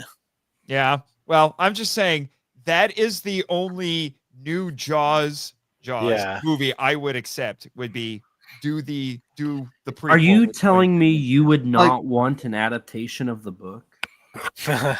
like I'm glad they didn't do a prequel of Jaws. I mean, it would kind of wouldn't work out, like you said. No, I think it could work, but you need the right person to do it. Yeah, Well, maybe. let's cast Chris Pratt. Chris Pratt as young Quint, actually. Maybe, but we put Chris Pratt in everything anymore. Okay. Since- No, actually, no. Make Chris Pratt the shark. Chris Pratt is the shark. You know what? I watched that. Actually, you know who might be kind of perfect for this, but unfortunately, there's a language barrier. It's Takashi Yamazaki because Godzilla -1 owes so much to Jaws. So much to Jaws, especially that boat chase scene. Yeah. Yeah. He's and another massive fan of Spielberg and Jaws. Which I want to get to that later. I mean, like, since you already brought up about the Quinn's tale about the World War II victim and this thing, but one of my favorite scenes after Quinn's tale, when the crew is starting singing and got a little drunk, like, show me the way to go home. Yeah. I just love that part. Yeah. We should sing along to that. Yeah. I'm tired. I don't want to go home. Yeah. Yeah. You forget about the shark for that whole scene. Yeah. And I want to say, like, before they sing, like, after Quinn tells the tale, like, you hear like a whale sound in the background, and which I remember when I had the DVD copy of this film. I mean, that I just love the whale sound that was in the background. They say, "What's that?" It's a whale. But when I got the Blu-ray of it, the whale sounds different in the Blu-ray and 4K edition. Huh? Really? What? Say that one more time. He claims that the whale sound during that that scene we just talked about is different on the Blu-ray and 4K. It might just be a mixing difference. Like, it could be a different mixing. Yeah, I mean, it probably just sounds better. Yeah, the whale sound in my DVD copy, it's almost like a Brachiosaurus sound, a little bit like a little Brachiosaurus Jurassic Park style to it, but a little bit, but it's like almost high pitched. But in the Blu-ray and 4K edition, it sound different. Like, it's like, whoa, it was almost sound like that. It's almost like a deep, low pitch voice of Dory doing whale sound, like from Finding Nemo. Okay. I mean, I don't know. I mean, I had to look at the sound difference of that scene. Like, yes. So yeah, and I love how they sing, and then. And the whale, and the shark just breaks through the boat when they're singing, and then the power went out. I was like, yeah, how did it got pop? I mean, that's impossible for the shark trying to break the boat. I mean, even before the shark, like, it sinks the boat, like, it jumps and tries to drag the boat down. Well, that's why I say this shark is not a shark. It is a monster. It is a monster, sir. Yeah. Because it is unusually aggressive, and it's unusually strong, unusually durable, unusually large. Like, this thing is actually doing damage by ramming this boat. Like, especially would not be possible. It is a monster. Yeah, especially when they shoot barrels at him, like they tie barrels on it. That's why they couldn't show the animatronic shark. Did you notice that and that's why they didn't show the animatronic shark that much? It's because they used barrels for above the water parts, and especially when they shot the shark three times for the barrels. It, like, especially when that one scene when they trying to get the barrels and then tied to the orca, and then suddenly the shark just pulls the boat too, and this shark is strong, like you said, Nathan. I mean, it just pulls the boat, and then he backwards, and and it got all the crew wet, and then and they Mhm. tried to untie it. That's like my favorite moment. It's like Again, I was like, how strong is this shark? again, Godzilla -1. But yeah, and I forgot what my point Yeah, was going to be. that scene from Godzilla -1 that Godzilla's chasing them in the water. That's almost like a reference to Jaws. Yeah, now I remember. Notice how it seems like that thing's wounds heal between shots because no matter how many times they hurt that thing, this thing's a monster. Apparently, it can regenerate. That's why they had to blow it up with an air tank. Yeah, well, this shark cannot. Well, it can regenerate. I'm joking. I don't know if it can or not, but the wounds never stay. Yeah, well, we already talked about Brody and Quinn's. Let's get to my favorite character of all time in this film, Matt Hooper, played by Richard Dreyfuss. Like I just freaking love his character so much in this film because he knows all about sharks and he's like the smartest in the film. Yeah, and he's very different than in the novel. He's an a-hole in the novel. He's much more likable here. I forget, were any of these actors, I think Robert Shaw had some notoriety before this, but I'm trying to remember, were Schneider and Dreyfuss established stars at this point? I don't remember, but all I can say is like they originally wanted to cast Charlton Heston though as Chief Brody. Oh, Brody! I would have thought Charlton Heston for Quint, but Quint was going to be Lee Marvin. Lee Marvin, yeah, oh boy, at one point, yeah. But I don't remember who they had for. They had some. I don't remember who they had for Hooper though initially. Yeah, and I gotta say I gotta say that Richard Dreyfuss before when he got called from Spielberg. I mean, when Spielberg brought Dreyfuss in, Dreyfuss was afraid to be in this film because he was afraid he's not gonna be good in this. But it turns out after he did acting in the film, turns out he was really because when he was afraid to just be in this. I mean, if he was afraid the film might not be as good. Yeah, John Robert Duvall. Oh, okay. Wow, that was originally offered Brody. Wow.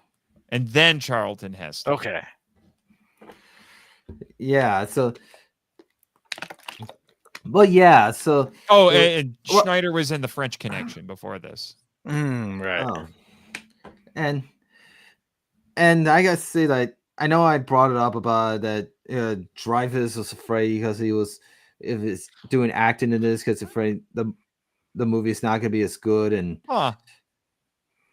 They actually went through a lot of actors for Hooper. Since we're talking about Hooper, they originally wanted John Voight.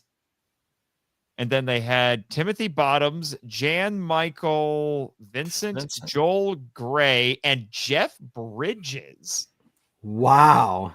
Yeah, but here's a Star Wars connection for you folks. It was actually George Lucas who told Spielberg, because they were best friends, to have Richard Dreyfuss because Dreyfuss was in his movie American Graffiti. Wow. Speaking of George Lucas, I mean, George Lucas did visit the set. I mean, and he did visit the animatronic shark. That was 2 years before Star Wars. Mm-hmm. Yeah, like I said, Lucas and Spielberg were best friends. Yeah, and they did films together for the Indiana Jones films. And anyway, back to Hooper. And so yeah, Hooper is one of my favorite characters in this film. That because he knows so much about sharks. He's and I know in the film he's like the richest guy in the film because I remember talking about me or my family.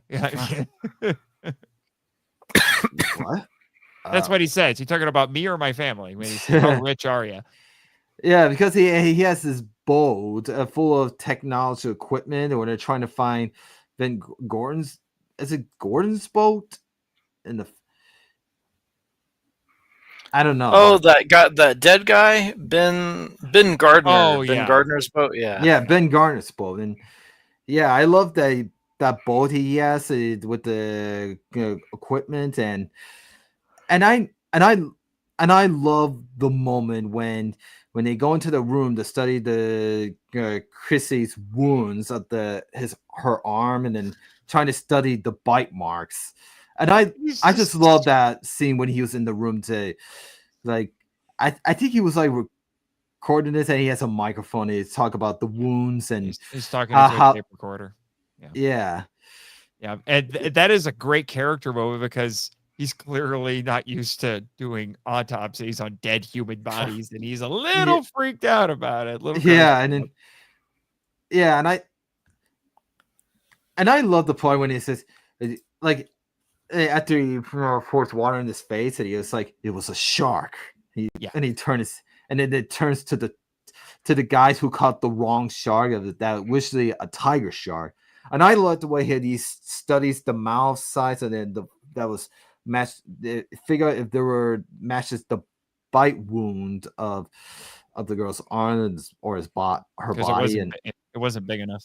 Yeah, and then and like I said, I just love his character in the series. He's like smartest, and then and I love the part when Hooper was trying to cut up the tiger shark's belly to find some evidence of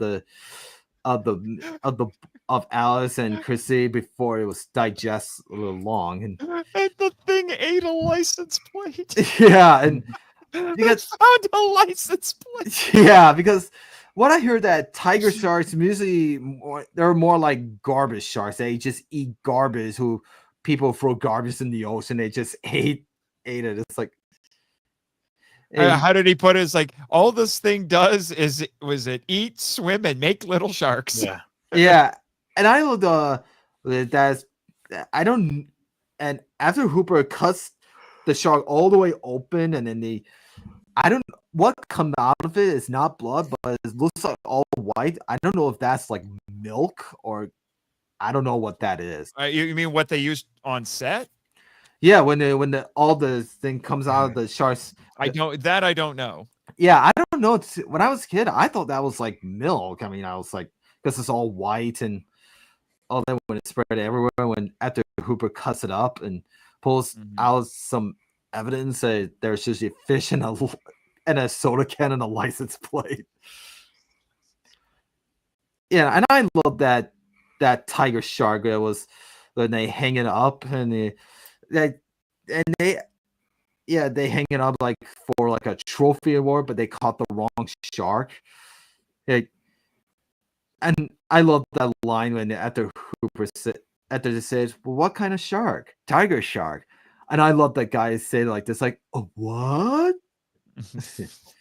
Actually, one of my favorite Hooper lines is when when Brody tells us like, "Hey, can you tell him to get off the boat because you got too many people on it?" He's like, "The sheriff told me to tell you got too many people on the boat," and then they just completely ignore him, and he's like, "They're all gonna."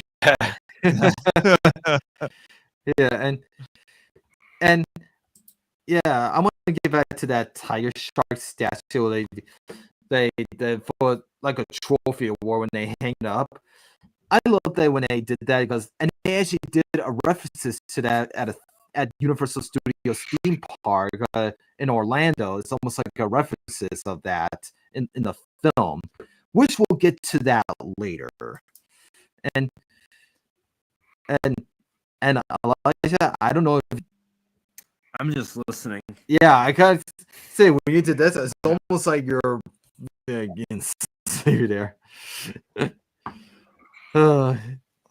You were saying, Nate? No. Oh, so yeah, that's. And I want to talk about the parents who were parents of Alex in the film. They came to visit and see Brody, and the wife just slaps in the face, and that she know that she figured out that Brody knows that there was a shark out there, and that woman there, like when I saw the film, that the mom and then next to her was her husband. It kind of looks like an old man. It was like, to me, I thought they were like their grandparents.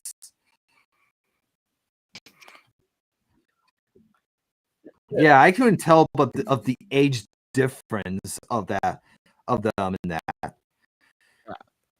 But I hear that I think the woman who plays Alex's mom in this, I think, that's what I did my research. Yeah, she passed away 2020. I know her character and the actress, they cameo in Jaws: The Revenge, like after the Brody boy gets eaten at the beginning of Jaws: The Revenge. Spoiler, Nathan.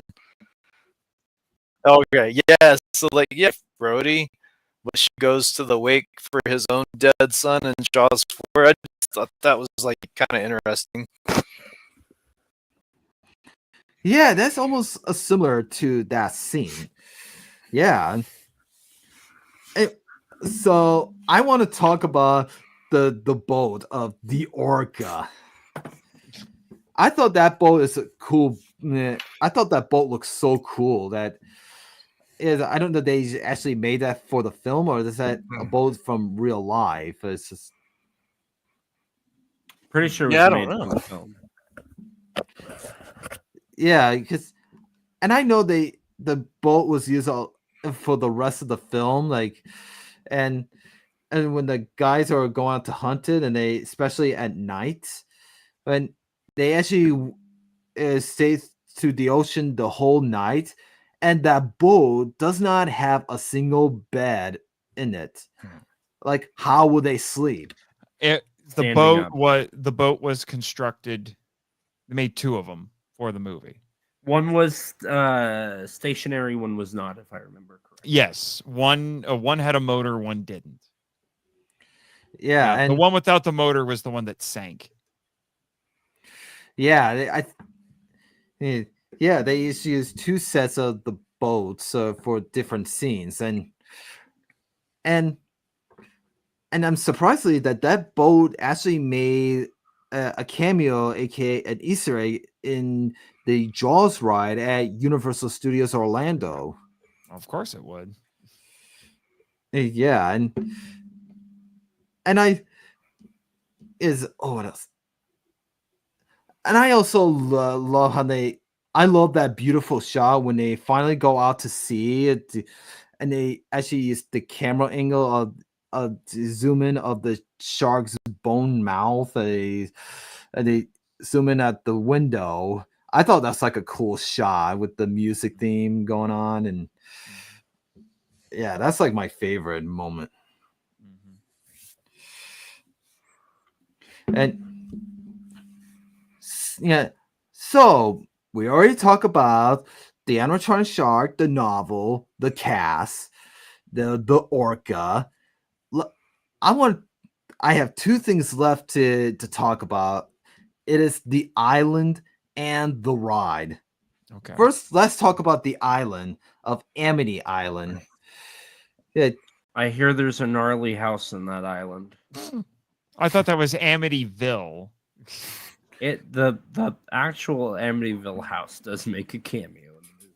Huh. Oh, it does. It does. That's hilarious. Yeah, I heard that. Wait, when was Amityville Horror? 77. It was 77. So it was after this. So that house was in this movie first. That's great. You can see the very, very infamous colonial windows. It's in the background of one scene that's like you can see like the backdrop of Amity. That's great. You need to tell Matt and Grattan that they need to covered this movie as part of their Amityville series. I'm sure Matt and Grattan are very they well know. aware. But they probably know. But anyway. And yeah, so the island was actually filmed in. So this film was filmed in Martha's Vineyard. Martha's Vineyard. I hope I'm saying that correct. Yeah, Martha's Vineyard, which is in Massachusetts. Yeah, wish I heard of it. Though that was where they filmed the movie, and I always dream of. I wish I would go to that island to find the location where they filmed Jaws at, especially the beach and the little area where they took the orca. And yeah, when I go there, like I felt like, oh my god, I'm in the film. I don't know if it looks like that anymore. There are certain parts. Yeah, I know. I know do. the film was made in 1975, and I know a lot of. It's been 50 years since the film was made, and they made there were some few changes at the island since after Jaws was made. I've seen also a good amount of stuff that's clearly changed. Mm-hmm. Yeah, and I wish I could go visit that beach, and hopefully I won't be attacked by a shark there. I don't think you have much to worry about. Shark attacks are pretty rare. Yeah, and so, and oh, what else was I gonna say? So we already talked about the beach, and that's the island.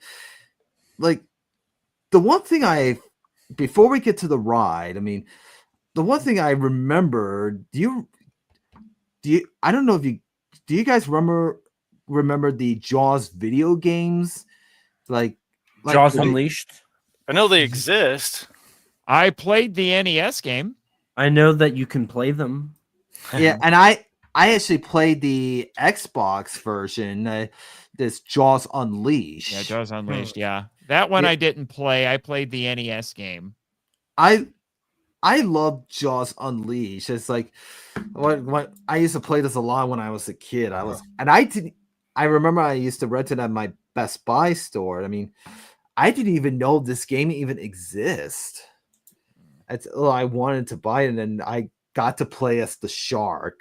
Yeah, the NES game wasn't all that good. It was a weird little game. You actually don't play as the shark like in Jaws Unleashed. You play. It's not even adapting the movie. It's like an alternate take on the movie because it starts off with this map, and you move a boat around, and you just go around the coastline, I guess near Amity, and you will randomly bump into, I don't know, sea life, and then you play as a diver, and you shoot your harpoon gun at the sea life. Yeah, until whatever, and then sometimes the shark will pop out of the water and either chase you, or it'll pop out of the water and get you, and then you have to fight Jaws. And if you haven't leveled your diver guy up high enough, you're not going to be able to kill him. Yeah, and I learned that from the Angry Video Game Nerd. Yeah, he did a video about that game, and he didn't like it. It's not a great game, because then you make the shark, even after you have this little part where you're swimming around and you shoot the harpoons at it, and even if you drain all of its health, it doesn't kill it. It just makes it so that you get to this part where it starts popping out of the water. And then what you're supposed to do is that you have these items you're supposed to collect that will make him pop out of the water. And what you want to do is, when you see the dorsal fin coming at you on the screen, you want to set it up so that you get him to pop out of the water right in front of the bow of the ship. So he'll come up, and then you hit a button and you hit him with the bow of the ship, and then you kill him. And it kind says of like win. a references to Jaws the Revenge. Probably. It was a weird little game. You know, the worst part about the games and the sequels is they don't have dialogue. Like, what is this? Yeah. Yeah, and so okay, we already talked about the game. We have one last thing. Actually, two more, actually. The ride and the score. Oh yeah, we do need to talk about the score. Can we Yeah. talk about the score first? I and then the ride? actually, Absolutely. Yeah. Yes, Elijah. I have a story, but go ahead, you guys go, and then I'll tell my story. Yeah, I gotta say, I love the score by John Williams.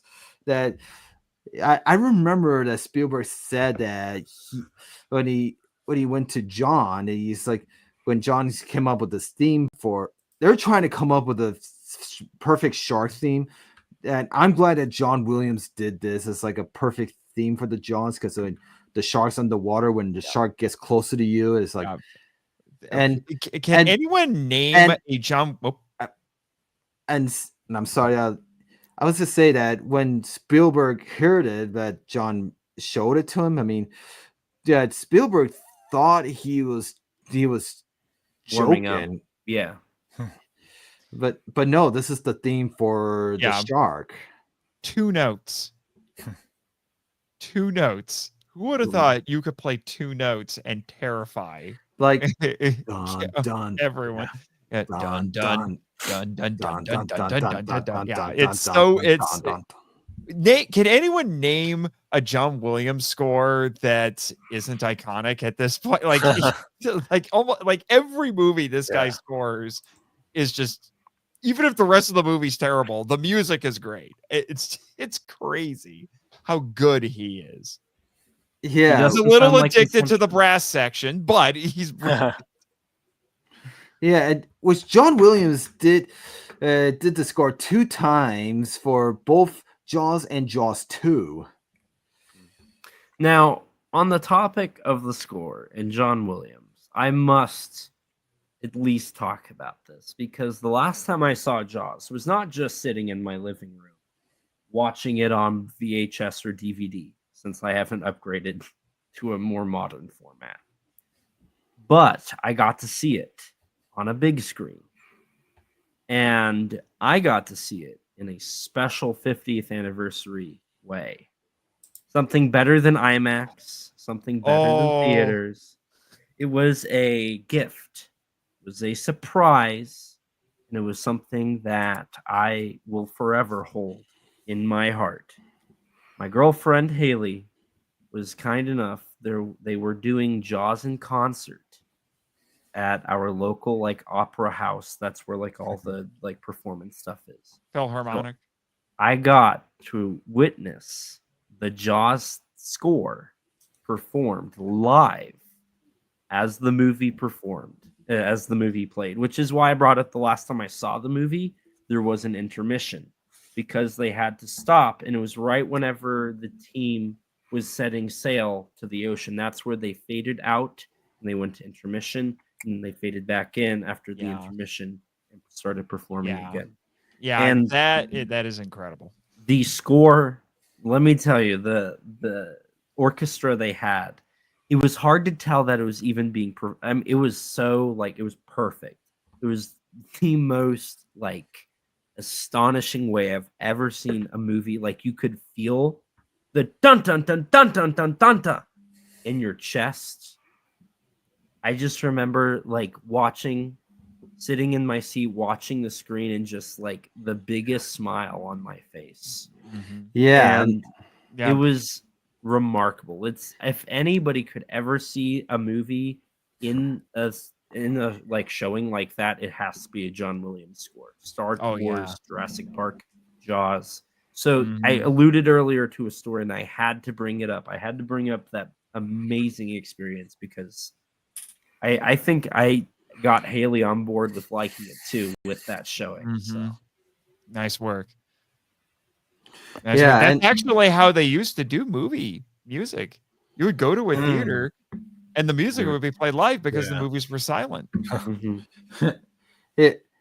Yeah, I just love the score for this, and I think I did visit an orchestra concert that's John Williams style, and I think they did play the Jaws theme there too. That's in Chicago a few years ago, and yeah, and I actually got the full soundtrack, and one of my favorite scores in the soundtrack are the parts the father and son moment, and I think when they going out to sea with the orca, the zoom in the window, the jaws bone, and the shark chase theme and Quint's tail theme. Mhm. I just love those scores. Mhm. And also includes the blow up theme and the end of the credits theme. Mhm. I just love the score so much, the full of it. Yeah, actually, before we get to the ride, did anyone see the Mythbusters episode where they tested whether or not the air tank would explode and kill the shark? Well, okay, I do want to say that's one thing I know about is that Peter Benchley hated it because he would argue with Spielberg and tell him that's not physically possible. That wouldn't happen in real life. And Yeah. Spielberg, yeah. Well, Spielberg's argument was just that he said if the audience has believed me for the past 2 hours, they'll believe this. Yeah, that's a very Spielberg Yeah, that's impossible. filmmaking Like philosophy. how would the air pressure tank would blow up Yeah. if you shot it with a bullet? Like, Yeah, and they yeah. did a test. They did think they did a test footage of this. Like they did, but the air tank will just flies around. Yeah, when Mythbusters tested it, they actually argued that it was busted. But what irritated me a little bit is even though they said, yeah, it's busted because it didn't explode, because they shot it and they had a prop shark where to simulate this, and it didn't explode, but it like rocketed all over the place inside of this shark prop. So I'm like, yeah, sure, it wouldn't blow up, but that shark's innards are pudding. After this is done, it's like it's like having a blender inside of you. So it's like, yeah, the shark won't blow up, but it's dying of internal bleeding at about 5 seconds. Yeah. So, as a quick aside, this is breaking in. I just got access to one of these photos, and I was requested to show it real quick. Oh no! But I have a picture. But an exclusive, Brendan. I have a picture of what I looked like watching Jaws with a concert. And I don't know if you'll be able to see it the greatest here, but if you can't tell, I am stuck look very to happy, the yeah. screen. I am Yeah. stuck to that screen and I am not looking anywhere else. That might be the happiest I've ever seen you. It Yeah. probably was. There was a lot of good things in that moment.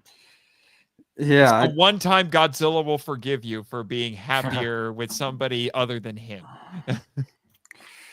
Yeah, and the one thing when they shot after the shark exploded and they showed the shark's corpse flowing down all bloody and the water's just red but when they showed the shark's fin like I think it's his arm fin when it's going down, I think you almost hear like a little echo slowly war.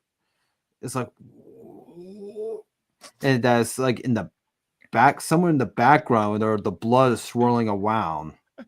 Brendan, can you highlight Edwin Gonzalez's last comment?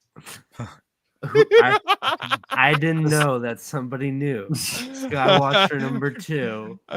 Okay, that is the highlight of this stream. I was going to say, Elijah, do you think I'm the only one? Me and Danny are the only ones who have watched Jaws movies. Who watched Zillafoot? It is amazing. Yeah, I just love the explosion part, and then the shark just dies down and all dissolve and all that. So one thing I love about that, I'm gonna nerd out film history. So in that scene, there is a sound of a roar. They have the shark roar, and what that is, a couple times. That roar specifically for that scene was actually reused from the movie Duel.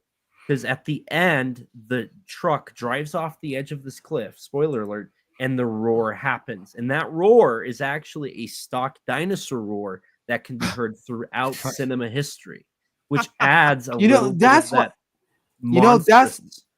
that's what I was mentioning earlier about the shark goes down and then you hear the Echo War sound in the background. Yeah, I didn't. Since you brought that up, Elijah, I didn't even know that, and I know it never was a seen dinosaur. Duel. Yeah, I didn't You know it should was a watch Duel. dinosaur. Yeah, Mhm. Duel is great. It's like the monster equivalent of the Wilhelm scream. Yeah, I would say so. I mean, Gamera has some of those stock roars around from like that same like period in Gamera the Brave. Oh, that is true. Yeah. Yeah. Yeah. Yeah. Which is one of the unfortunate things about that. No Gamera or classic Gamera roar. It's just the stock roar. I think even King Kong had that one in 76, if I remember right. But anyway. Yeah. So since we talk about the score and is it everything, the shark, the cast, and the novel, I want to talk about one last thing is the ride from Universal Orlando. That is like one of my favorite rides of all time at Universal Studios Orlando. Right next to Jurassic Park. Mm-hmm. Both Jurassic Park and Jaws were my favorite rides of all time. Mm-hmm. Like, I remember as a kid, that was before I discovered the Jaws films.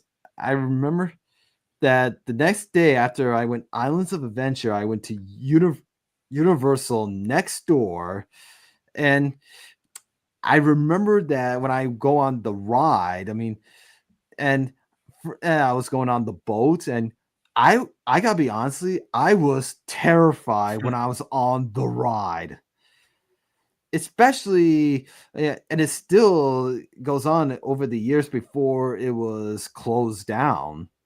Mm-hmm. And it still scares me when I was a teenager, during my middle school years. And yeah, and I never get to ride it one last time in 2011 before it was closed down a month before. I mean, my last visit Universal Orlando was in 2011 before Jaws was closed, and I never got the chance to ride it that time. And then after that, when I went back to Universal years later, I realized they were building something else there. I realized they're building another Harry Potter ride. Mm-hmm. I was like, no, curse you, the boy who lived. Yeah. Wow. Yeah, and I was like, don't we have enough Harry Potters here? And No, yeah, we need more Harry Potter. yeah, I was like, We need more Potters who are Harry. We need more Potterheads. I mean, I like the Harry Potter films, but they don't have to make another area.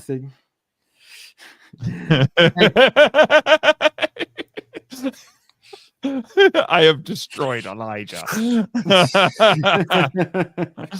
God. Oh, like so. The sad thing is, I think that is the official name for Harry Potter fans. Oh. Potterheads. Potterheads. Yeah. So I know they replaced it with Harry Potter, but they did make the new Harry Potter Downgon Alley did have some Easter eggs in that area. That's like, I think they took one of the items from the boathouse scene into one of the stores in Downgon Alley, and the shrunken heads from the film that's actually in Downgon Alley, and when they watch them sing. I think it's one part they actually sing "Show Me the Way Home." Oh, that's clever. They actually sing I'm that. tired and I want to go to bed. Which makes Had a it little great. drink about an hour ago and it's gone right into my head. Which it makes it a great like cameo or Easter egg for that to help support for the ride. And whether it's land or sea or foam, show me the way to go home. I don't. Did anyone else go on that ride? I have a few times. Well, no, I'm asking because I don't know if anyone else in this call has gone on the ride. The craziest ride I've ever done. Never mind. Yeah. Yeah. Oh, sir. Oh. Oh, was it a car ride with Nathan? It was in a green Mercury once. It was crazy. That was not if it was my car, it wasn't a Mercury. What was it? A Ford? A No, Toyota? no. I drive a Toyota now. A Kia? I know. No, Subaru. Oh, And I want to say, guys, that Scoopy. I want to say that I want to talk about the history of that ride. You know, I know we all know the ride from that we all know before it was taken down, but there was an earliest version of the ride that before that was there was original ride before it was updated. That it wasn't as good. I did saw some YouTube videos of it. It doesn't look as great as the one we known of before it was replaced. And yeah, but I like the update ride version better. And like I said, I still get scared and terrified when I was on the ride because it just makes it too realistic, and when the shark pops up, and then especially when the boat was rocking, and I was afraid I might get sinked and eaten. Mm-hmm. Yeah, and it was a great experience for me. I remember I want to sit at the edge of the boat, like I want to sit right next to Jaws when it pops out and eats the power line is at the end. Yeah. Did you go on that ride, John? No, I never got to because I don't think I've ever been to Universal Studios or Disneyland. Hmm. Me neither. I think Brendan, you're the only one who got to go on it. Yeah, I'll never forget my experience of going on that ride. It was like, I was afraid the boat might sink because of the shark, but it didn't. The boat was actually attached to the tracks that was underwater. If you guys didn't know that, yeah, and especially the boathouse when we're going to the boathouse and the shark breaks in, that makes it more terrifying. And then which makes me think of that one scene when they cut up the tiger shark's belly to figure out inside. I wonder if that's like that was like took place, like where they cut the shark open of the boathouse they were in the film. But I may be wrong, but that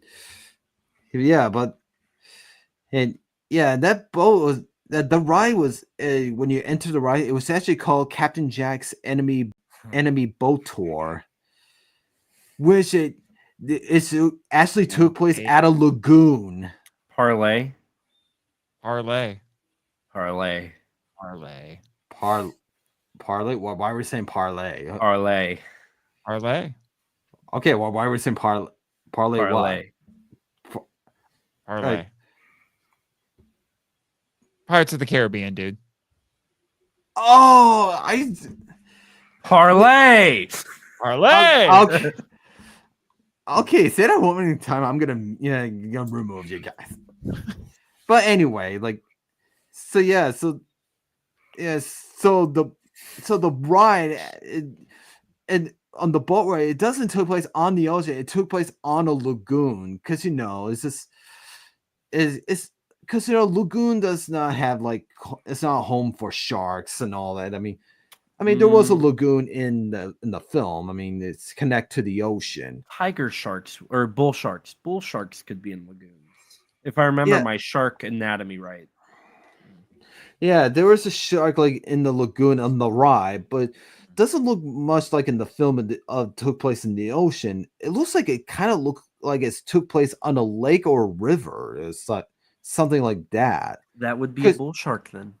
They're the only shark that can do freshwater and saltwater and live in streams, rivers, lagoons. Yeah. Yeah, they actually made a river shark movie called Redwater. There's actually 2 movies called Redwater, and the other one is a Chinese shark movie. I think I own I guess we need to make a third Redwater shark movie now. And after we make Blubber. Only Elijah gets that. So yeah, I'm just disappointed that they took down Jaws the ride, and And did you know they actually drain the lagoon every year? Yeah, to check us to make sure there weren't no pollutions in the Yeah. lagoon. Did you Yeah. know that? No. Hmm. Actually, a quick question for you, Brendan. Do you know Sure. when the ride opened and when it closed? I remember the original version of the ride opened in the same year that Universal was Studios Orlando was open, 1991, or is Okay. it 1990? Well, Close enough. yeah, When, but when did they close it down? yeah, the original version. I mean, they No, the actually, one that you went on that got replaced by Harry Potter. yeah, I actually wrote it so many times. Well, yeah. Do you know when it closed? Oh, it closes in 2012. Okay. I think, Hmm. yeah, I think it was on January 12th, I Okay. think. Yeah. And yeah, when Universal Studios first opened, there are some major problems with the ride. There are problems with it, and they had to close down for a while to re back up again.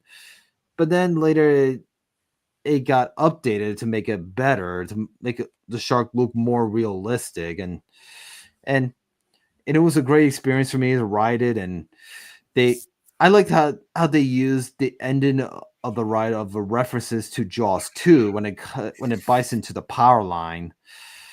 Yeah, and Sounds really electrifying. Huh. I and I remember, like, what I heard that I know I already brought this up. They Every year they would drain the lagoon every year to check to make sure there were no pollutions in the lagoon of the water.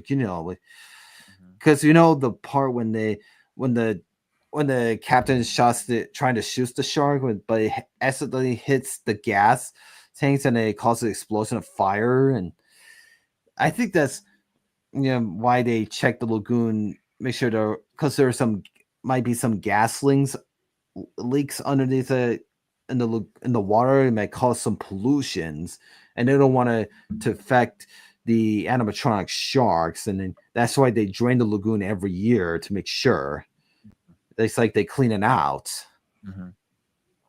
And I heard that Jaws was back then. I remember Jaws was closed down for a little while in 2004, and because of the Hurricane Alice came in Orlando that year. It was a big hurricane, and trust me, guys, believe me or not, I went through that hurricane that same year when I visit Orlando for a vacation with my family. We actually been through that hurricane. What a way to ruin a vacation. Yeah, Hurricane Alice, and that's A real whirlwind of emotions. yeah, it's true. It really happened. I remember when we were on our way to the hotel, there was a big, huge of dark clouds coming in, and then yeah, me and my family, we had to stay in that hotel. My family, my cousins, and we had stuck in the hotel through that big storm, and the power went out. I'll never forget that experience when I was a kid. Mm. And then we had to sleep through that whole storm, and the next morning we saw all the trees got knocked down. Mm. I think I rode the Jaws ride. I think I rode it before the hurricane came. That sounds a lot like when Spielberg was making Jurassic Park. Same thing happened. A hurricane came through and they had to hunker down in a hotel. Yeah. So there you go.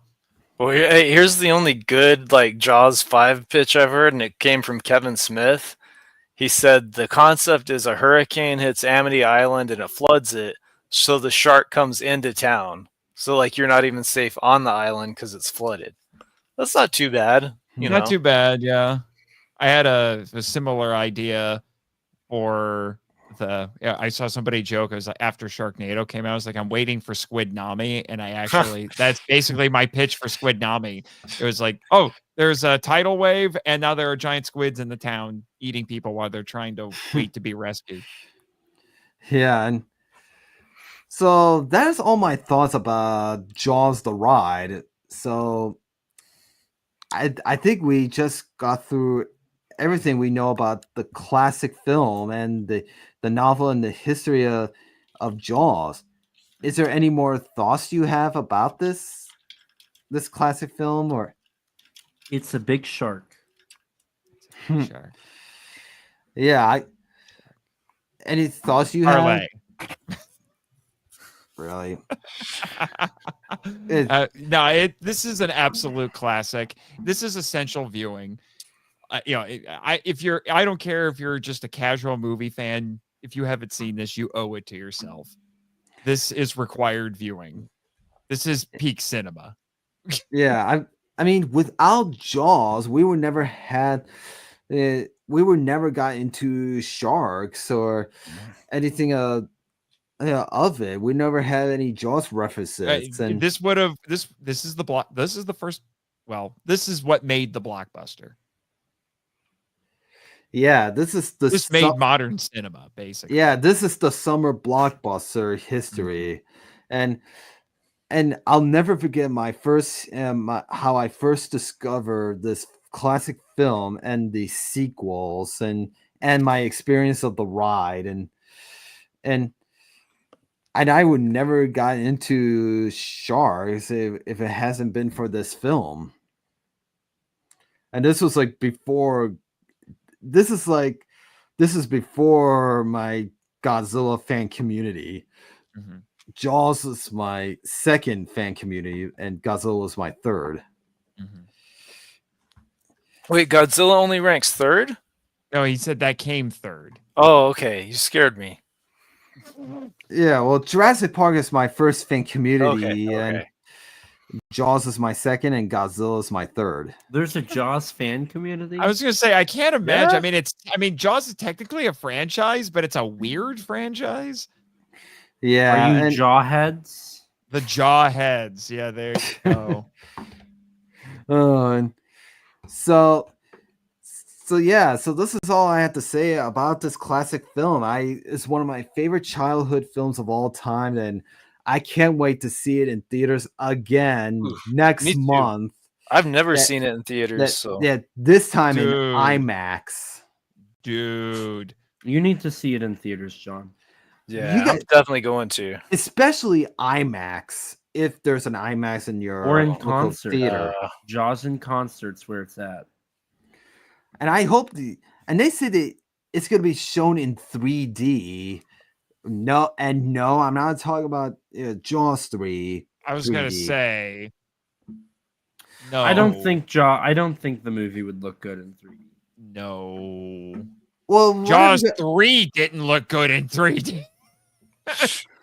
Well, I'm talking about the original. They thought if either you guys want to see it in 3D or just an IMAX. I'd rather see it in concert.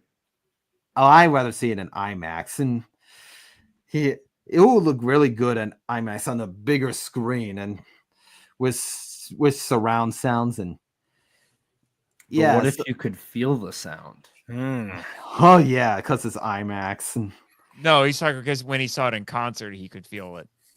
The brass shook the seats. Yeah, I have to check my local Philharmonic to see if see if they've got it going on. You should. Highly recommend. So yeah, I just want to say to you guys, thank you all for joining me for this special episode of this classic film. It is one of my favorite shark films of all time, and actually one of my first shark films I ever watched before I watched The Meg, Red Water, and any other shark movies. Hammer versus Zebra. You should check out Sharkdemic from SRS Cinema. Go to srscinema.com and order Shameless self-promotion. That's actually a wild. Do you mind if I talk about the history of Jaws in Japan for just a brief second? Go ahead. Jaws did not do very well in Japan. It did not. Really? Jaws in Japan only, if you're talking culturally, it only created one knockoff movie. And John knows that movie very well. My favorite movie ever. The Legend of Wow. Dinosaurs and Monster Birds. Oh yeah. That is the only Jaws knockoff that came afterwards in Japan. Gamera versus Zebra was obviously predating it, and it was just kind of influenced, and various Sentai, Kamen Rider, and Ultraman characters. The first Jaws knockoff in Japan would come in 2009 with what is now known as Psycho Shark, but originally was released as Jaws in Japan, which is actually Wow. it's not really, the shark's in it for quite literally 12 seconds. And it's an hour-long movie. I think 12 seconds is giving it some grace. I think it's 8 seconds, actually. If I'm being like actual technical, technically here. After that, it did not become a huge thing again until 2019, when Kota Mizuhara started directing shark short films, in which he then turned into a full-length feature film in 2021 titled Reiwa Shark, which got released over here as Sharkdemic. Since then, you've had a trilogy of shark movies. I forget the filmmaker's name. Love Shark, and Last Shark. And then there's a short film called Shark of the Dead in there. Dead. Yes. And then you have a couple of short films. The director of Sharkdemic is actually making a sequel, or not. It's a pseudo sequel titled Sharkman. Sharkman. Yeah, the Japanese title is Sameo. Same means shark in Japanese. And if I remember right, there's like Minoru Kawasaki made a movie called Game of Shark, which is like a knockoff of Everything Everywhere All at Once. And I think that's actually the extent of the shark films in Japan. I did write some liner notes on the Blu-ray that tackles the entire history of sharks in history and sharks in pop culture in Japan. It's pretty cool. Wow, thanks for sharing that, Elijah. Well, I think that's just about it, guys. I think that's a wrap. We did talk about everything, and I want to say thank you guys for joining me, and it's been a great pleasure to make this episode of the classics film for its 50th anniversary year, to honor to support this film, to do this podcast. And I don't know yet, I can't promise you this, but I don't know if I'm going to do a podcast marathon about the Jaws sequels. You should do Jaws 2. I think Jaws 2 is actually a worthy sequel. Hot take, I guess. Well, since Elijah, you're my first guest to be in this one. There we go. There you go. I'll go talk about Jaws 2 for 2.5 hours. Yeah. And some of you are watching from the comments. Thank you all for watching. And don't forget to like and subscribe for more Film Pox episodes coming soon. And since that's a wrap, I just want to say to you guys, smile, you